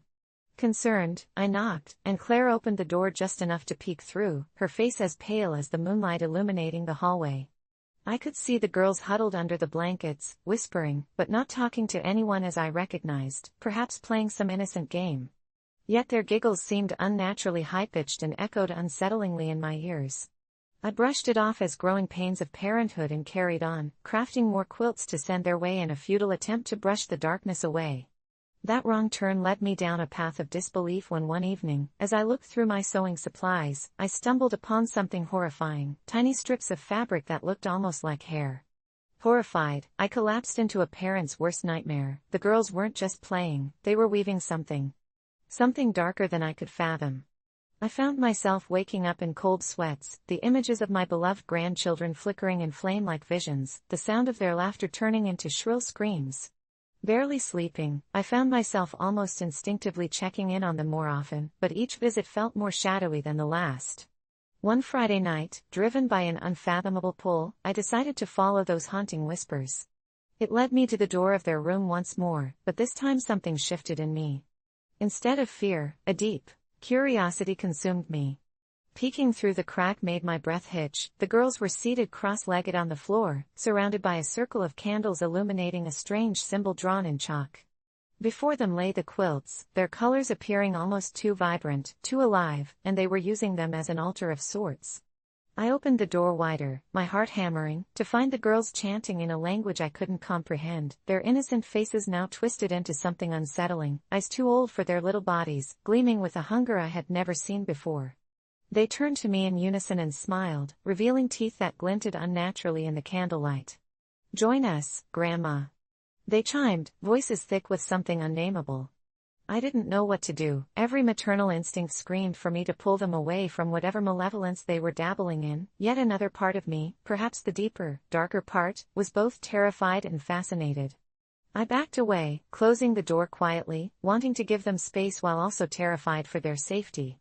I tried calling Claire, but my hands shook too violently to dial correctly as dread choked me. The following week spiraled out of control. The more I tried to distance myself from the girls, the more the dark energy seemed to repulse me.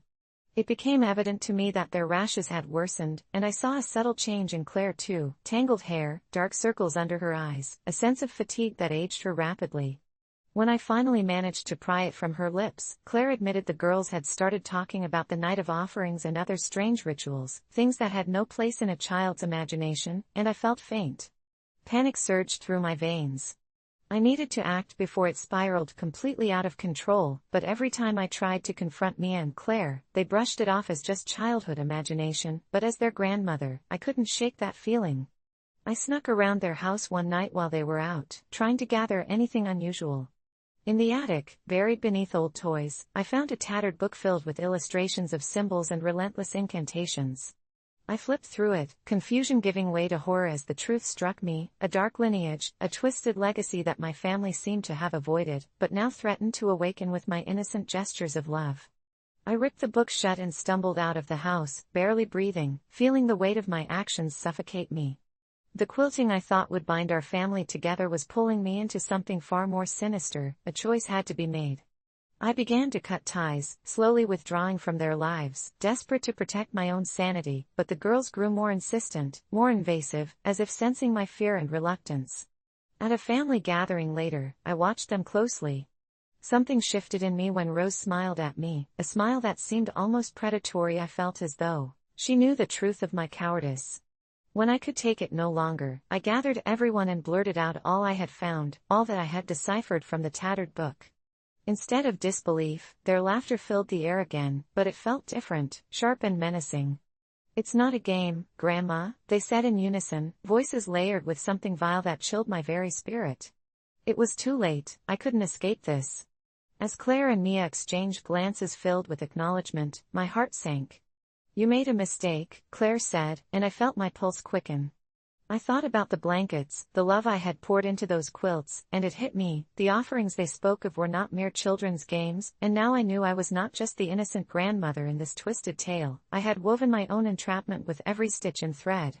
I looked into the girls' eyes, shivers racing down my spine, realizing that they had drawn me into their machinations far deeper than I dared to believe, and it was there, nestled inside those blankets, where the true monstrosity lay waiting for the moment they decided to claim it.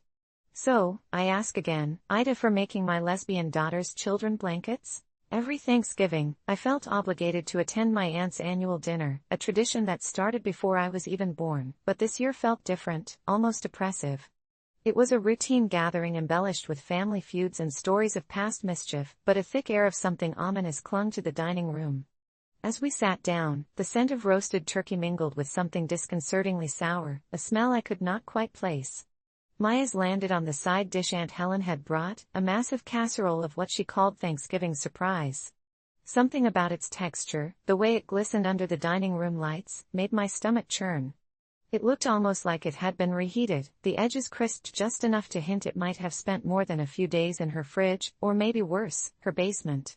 It wouldn't be the first time I had suspicions about Aunt Helen's cooking. Last year, I remembered swallowing dry turkey while she told me about her magic spice she sprinkled in everything, but nothing that magical came to mind when I examined her last-minute concoction. She caught me looking, her eyes narrowing, and suddenly a wave of guilt washed over me.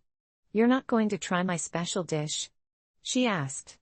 The way she said it felt almost like a challenge, and I felt trapped in the moment, everyone staring expectantly, utensils poised, ready to dive into their plates like eager wolves.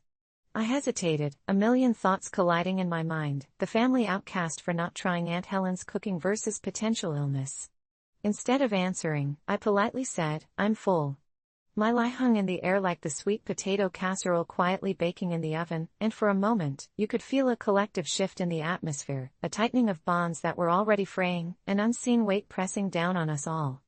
Aunt Helen laughed, but it wasn't a real laugh, it echoed strangely in the room, tinged with something unsettling. "Oh, sweetie, there's always room for family," she insisted as she scooped a heaping spoonful onto my plate anyway. I could feel my face flush, the need to say no battled by the pressure of familial obligation. My heart raced as I pushed the plate away, a plea to my mom for help dancing in my eyes. She merely shrugged, seemingly lost in her own food coma, and Aunt Helen's vibe shifted to something predatory. I was suddenly acutely aware that I couldn't remember the last time I'd seen her cooking, the dish itself looking far too stale, too out of place, and an echo of horror rose up within me. She had a reputation for experimenting, especially with her more unconventional recipes. Trusting my instincts, I politely declined once more, repeating my mantra about being full, yet Aunt Helen leaned closer, her voice dropping to a conspiratorial whisper, "You know you can't not eat it. It's special, like our family." A chill ran down my spine, a clear implication that unwillingness wasn't merely an option. My plate, sitting there, so innocently menacing, suddenly became a focal point of dread, and I could feel the eyes of my relatives on me, their longing to see tradition upheld clashing with my rising panic. The moment stretched on indefinitely, Aunt Helen's expression morphing from a faux sweet smile to something that sent a tremor through my spirit, a frown laced with unyielding expectation and a hint of malice. Somewhere deep inside, I felt her frustration swirling like a storm, and I suddenly remembered stories, whispers, that Aunt Helen had experimented with unusual ingredients before, substances that could only be described as unique, maybe even dangerous.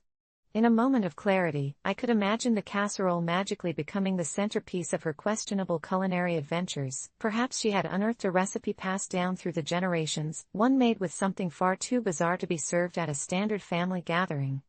My stomach turned again as the fear bubbled over. I couldn't shake the image of her examining her creation in her dimly lit kitchen, the sounds of her cackling laughter dancing with the phantom memories of the dishes I had once consumed, turning sour and abandoned long before Thanksgiving. The tension broke only when my cousin Joey made a joke that landed flat, but the deflection only caused Aunt Helen to fissure. The silence grew loud and thick with unspoken words and unresolved emotions until she snapped, "You'll eat it. It's not Thanksgiving without my special dish." With each insistence, I could feel the pull of tradition choking me like a stranglehold, gnawing at my resolve, pipes of familial loyalty clinging to me as if refusing to let go. I felt the eyes of relatives proclaiming judgment, silently questioning if I would survive another year without indulging Aunt Helen's craving for pressuring me to devour it. One bite, I convinced myself, just one. Finally, I mustered some courage, my hand trembling as it reached for the serving spoon, and then I froze, caught mid-movement, my imagination racing ahead, scripting the silent horror play of what could happen if I surrendered, for what if the dish was made of despair? What if I, too, fell prey to the ancient recipe, consumed by whatever vile secrets lay within? "Aunt Helen, I just can't," I finally stammered, glimpsing the anger surging in her eyes before I reluctantly blurted out the truths I had bottled up. "I can't eat things that have been sitting around. What if it's bad?" The room went deathly quiet, tension crackling like electric current. Aunt Helen's face morphed from frustration to an eerie calm, a chilling smile stretching across her features. "Oh, sweetie," she cooed, and I think I detected a touch of satisfaction beneath that sugar-coated voice. "You have no idea what's good for you, do you? This recipe is an heirloom passed down through generations, a commitment of love and sacrifice." In my gut, dread swirled with pure terror as the world fell away, Aunt Helen morphing into an almost fiendish apparition desperate for me to partake in her eerie legacy. The air surrounded me felt apparent with sinister undertone, and every muscle in my body screamed to get away from that table as I heard the whispers of cousins muttering behind me, "Are you really going to challenge her? Family comes first." Just as I opened my mouth to scream, the lights flickered, and a horrible realization washed over me. They all seemed to be bound to this sick ritual, a cycle fueled by hidden secrets and untold sacrifices.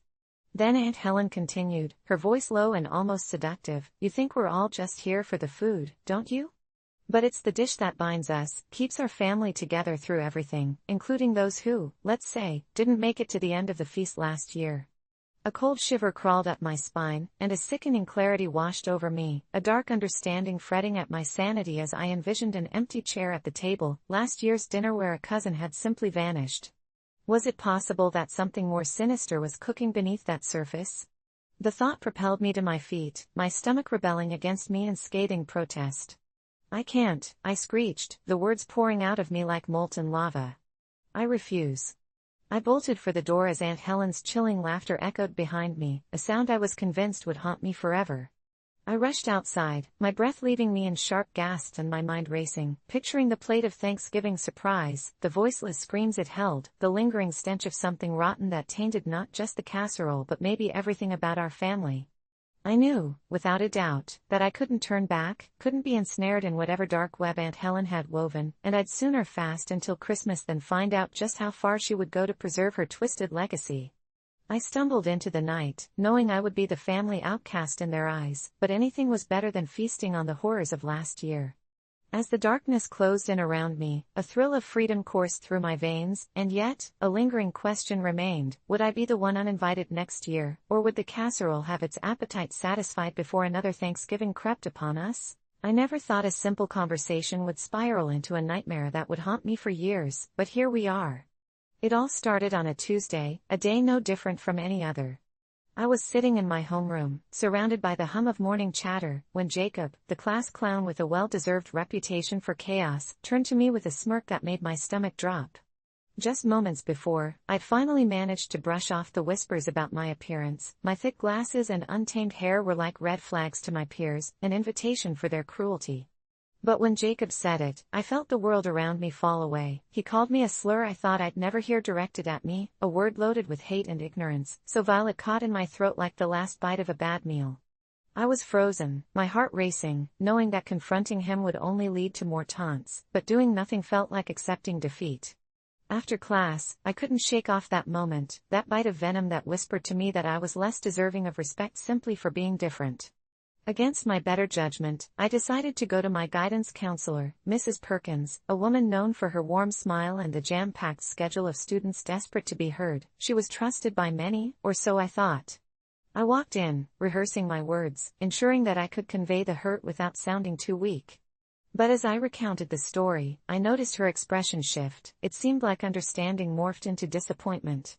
"You need to speak to him directly," she said, her voice steady yet devoid of compassion, and for a moment, I thought I was being brave, but a sense of dread settled in my chest.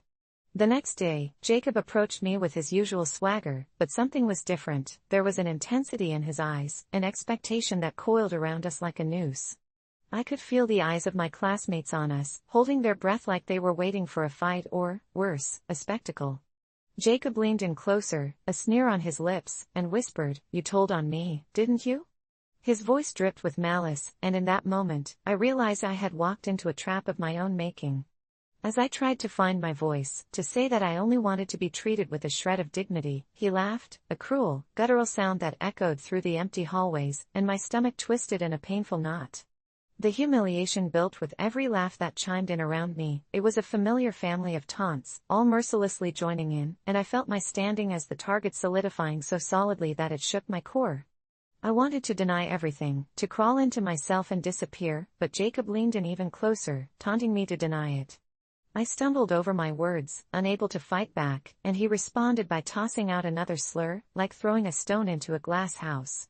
His words shattered any belief I had in justice, and the following weeks turned into a blur of relentless bullying, an onslaught that transformed my once quiet school life into a daily battle of survival. The more I tried to advocate for myself, the worse it got. Whispers crept into the cafeteria, photoshopped images emerged on social media, and suddenly I was the joke of our school year.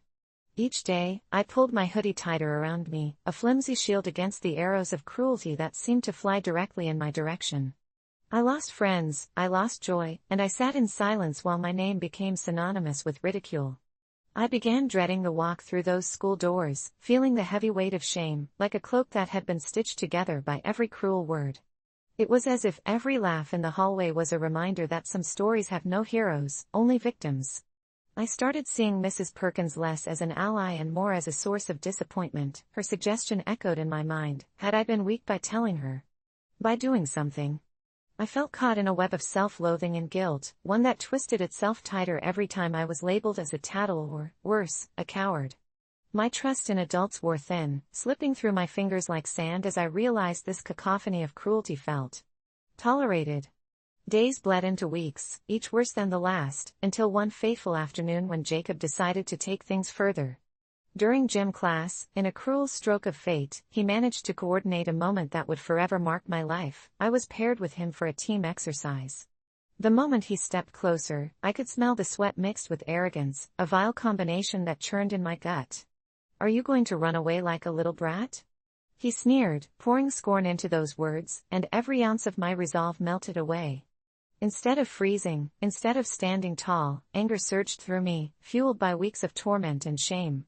In a fit of rage, I swung my arm, a clumsy, desperate act born from pain, but it landed hard against his shoulder. The room silenced as if time itself had held its breath. I couldn't take my eyes off his shocked face, and for a fleeting moment, I felt powerful.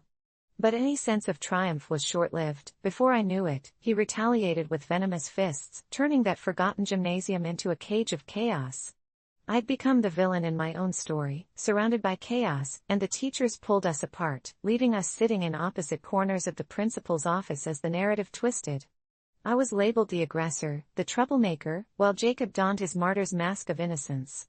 Moments later, under the fluorescent lights that seemed to mock me, I finally spoke up, fearing for my future yet again.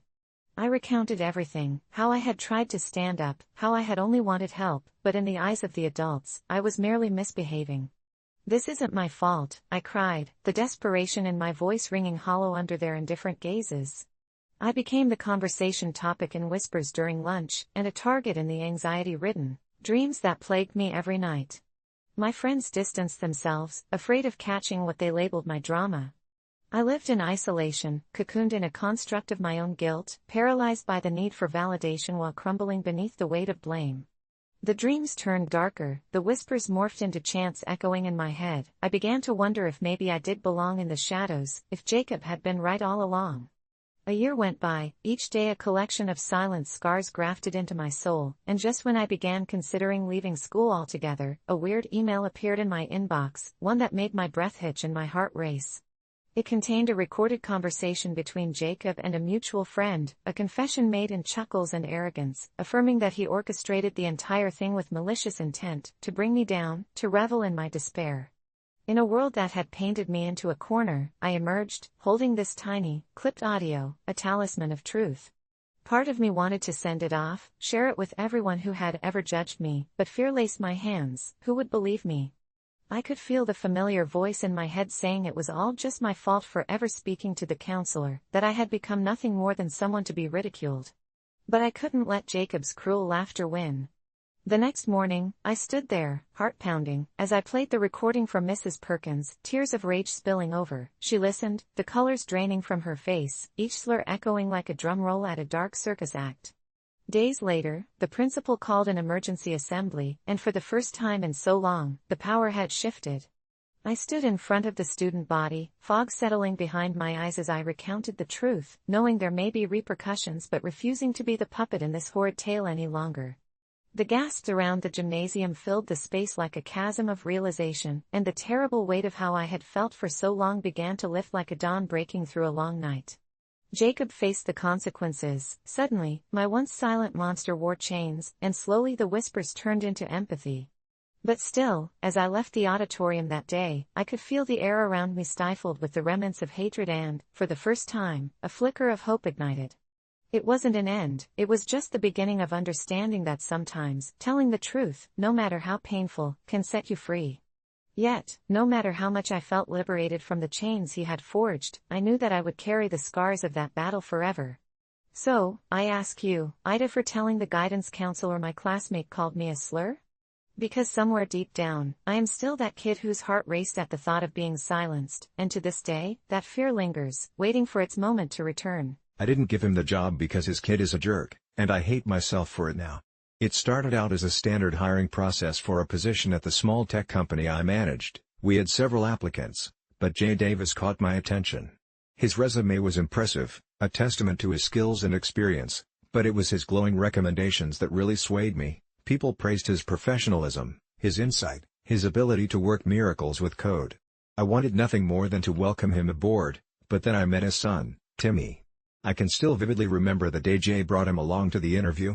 My office door was ajar when I saw Timmy standing outside, a scruffy kid no older than 10 with an unkempt mop of hair that seemed to bounce as he paced in front of my office. He was clutching a toy robot, jaw set in defiance, clearly bored and uninterested. When Jay asked Timmy to sit quietly, the boy rolled his eyes and plopped down in the corner, ignoring his father completely. Jay started talking about his background, and as he did, I couldn't shake the feeling that Timmy was staring daggers at me. I tried not to focus on him but caught him muttering under his breath, something about how he hoped I wouldn't take his dad's job away from him like some kind of ominous threat. All throughout the interview, I felt like I was being observed, scrutinized by someone far too young to understand the complexities of adult life. When Jay excused himself to take a phone call, I couldn't help but look over at Timmy, whose face twisted in a pout as he cradled the robot, his expression darkening whenever a smile flickered across my face. Just then, my assistant walked by and casually mentioned that Timmy had been bothering the other employees in the waiting area, demanding they play with him or calling them losers for being too adult. I felt a terrible conflict churning in my stomach. Jay was perfect for the role, though that boy was an absolute nightmare, and I was torn between professionalism and the worry of what would happen if I brought on an employee with such an obnoxious child. I didn't have time for disrupted sessions or thrown tantrums. The company was already on shaky ground, and I was the one responsible for keeping it afloat. So as Jay returned to my office, I maneuvered for an excuse and let my hesitations spill out in a vague discomfort, the emotional turmoil roiling within me as I fabricated a lie about needing someone with more experience. Jay's face fell. He looked crestfallen, and for a fleeting moment, I wished I could take it all back, but Timmy was watching me with an unsettling grin, as if he knew I had made the right choice, as if there was no chance in hell I'd be getting rid of him anytime soon. I forced myself to shake off the guilt and reminded myself that I had made the best decision for the company, but I couldn't escape the nagging feeling that justice was waiting just outside my office door. Reservations mingled with curiosity as days turned into weeks following that interview. I watched the other potential hires flourish or flounder, and every time Jay's name popped up on my screen, his applications to other companies, his social media updates showcasing just how incredible he was, I bit my lip, torn between relief and creepy fascination. But the more I read, the more I felt something was off about Timmy. Posts about them together, Jay and that brat, showed Timmy looking more sinister than before. Even his questions seemed designed to push buttons, as if he reveled in torturing adults. I tried not to think too much of it, until one fateful evening when I received a notification that sent ice prickling down my spine. Jay posted a video to his feed titled "What My Son Can Do." I watched it with bated breath, my heart racing, the warm glow of my screen illuminating my face as I saw Timmy. Only, he was different, older, wearing a hoodie, and surrounded by other kids who looked just like him, eyes dark and expressive, as they chanted hypnotically. The camera zoomed in on Timmy, excitement glistening in his eyes as he held the same robot from before, but it blinked ominously, mechanical limbs twisting in an unnatural dance. I couldn't tear my eyes away in horror. Each flash of their smug, taunting smiles felt like daggers piercing my gut. The chant echoed through my ears, and the connection struck me like lightning. It can find you. It can always find you. I didn't want to believe it, but I remembered the way Timmy stared at me in that office, the crushing weight of his gaze. I thought it was merely a child's interest, but I realized it was so much more, a predator's gaze. That night, sleep eluded me as I wrestled with my thoughts. What kind of kid mates with robots? What kind of father encourages that? All I could think of was how I had wanted to protect my company, my employees, and, most importantly, myself from that smug little devil. The chance that I could have hit Jay, a talented employee, and been rid of that wretched kid gnawed at the edges of my mind like a relentless itch. Days later, I stumbled across a chilling thread buried in a forum. Some people were talking about mysterious disappearances linked to robotic toys, and it all seemed like coincidental chatter until I read the last post. They know where you are. They always know. It was signed simply as a parent. And, suddenly, all the puzzle pieces clicked. Jay had been the common factor in all these incidents. I recalled that night, shadows creeping along my walls, hearing strange whirring outside my window, and then silence fell over my home like a thick blanket. I stepped outside, heart racing, locking eyes with the hulking silhouette of a robot shaped like Timmy's toy in the distance. My breaths grew shallow. I read the words of the parent over and over again until their essence sank into my soul. That's when I made the decision to confront Jay, to warn him about the dark world his son was threading them into. But when I finally called him, his voice was hollow, coated with an unsettling calm, almost as if there was a barrier between us, a stretch of dread woven into every syllable. "Timmy has a gift," he said, his tone eerily cheerful. "You should be proud of him. He's smarter than any of us." I hung up, fingers trembling in disbelief, some part of me knowing that I had just brushed my fingers against something incredibly sinister. Days turned into a long spiral of paranoia. I searched for every connection I could within that forum and watched Timmy's posts evolve into grotesque spectacles. The videos morphed into something else altogether, a twisted extravaganza with Timmy at the center, surrounded by wheeled creations. I was ensnared, bewitched, doubting myself, wondering if I had done the right thing by denying Jay the position. One afternoon, my assistant rushed in, eyes wide and distraught. "Have you seen the news?" I had barely sat down when the report blared through the air. Headlines about kids across the city going missing, linked to a mysterious boy who congregated others in their homes, dressed in hoodies like ghouls addressing the lost in a diluted ceremony. My heart raced as she looked at me, asking if I knew anything about Timmy. I felt the weight of my decision crash down like a tidal wave, and that night, I laid blankets across my windowsills as I heard the distant whirring, that unmistakable sound that reminded me of childhood nightmares. I watched the street under a cautious gaze, terrified of that twisted robot apparition, hoping I had done enough to protect my family from whatever had emerged. But then, caught within my paranoia, I felt my phone buzz, and a new notification glimmered in the dark, a message from Jay that read, "Timmy wants to meet you." I wanted to laugh, to scream, but instead, I felt impotent. In the pool of fluorescent light, I clasped the sheets around me, heart pounding so viciously that I could hardly breathe, worried that in saying no to a father's ambition I had awakened something insatiable. An evil creature born in the guise of a child everyone ignored, leading into the night with a lost grin and the glint of metal. Eventually, I fell asleep, but the last thing I remember before the dream took me was the primal instinct of terror wrapping around my throat, echoing a warning deep inside, "It can always find you." Just before I woke, shivering, as the sound of soft giggles danced through my open window, whispering the name of my darkest fears, the name of a boy whose father I had wronged, who, unbeknownst to me, was living a nightmare far darker than any choice I had made.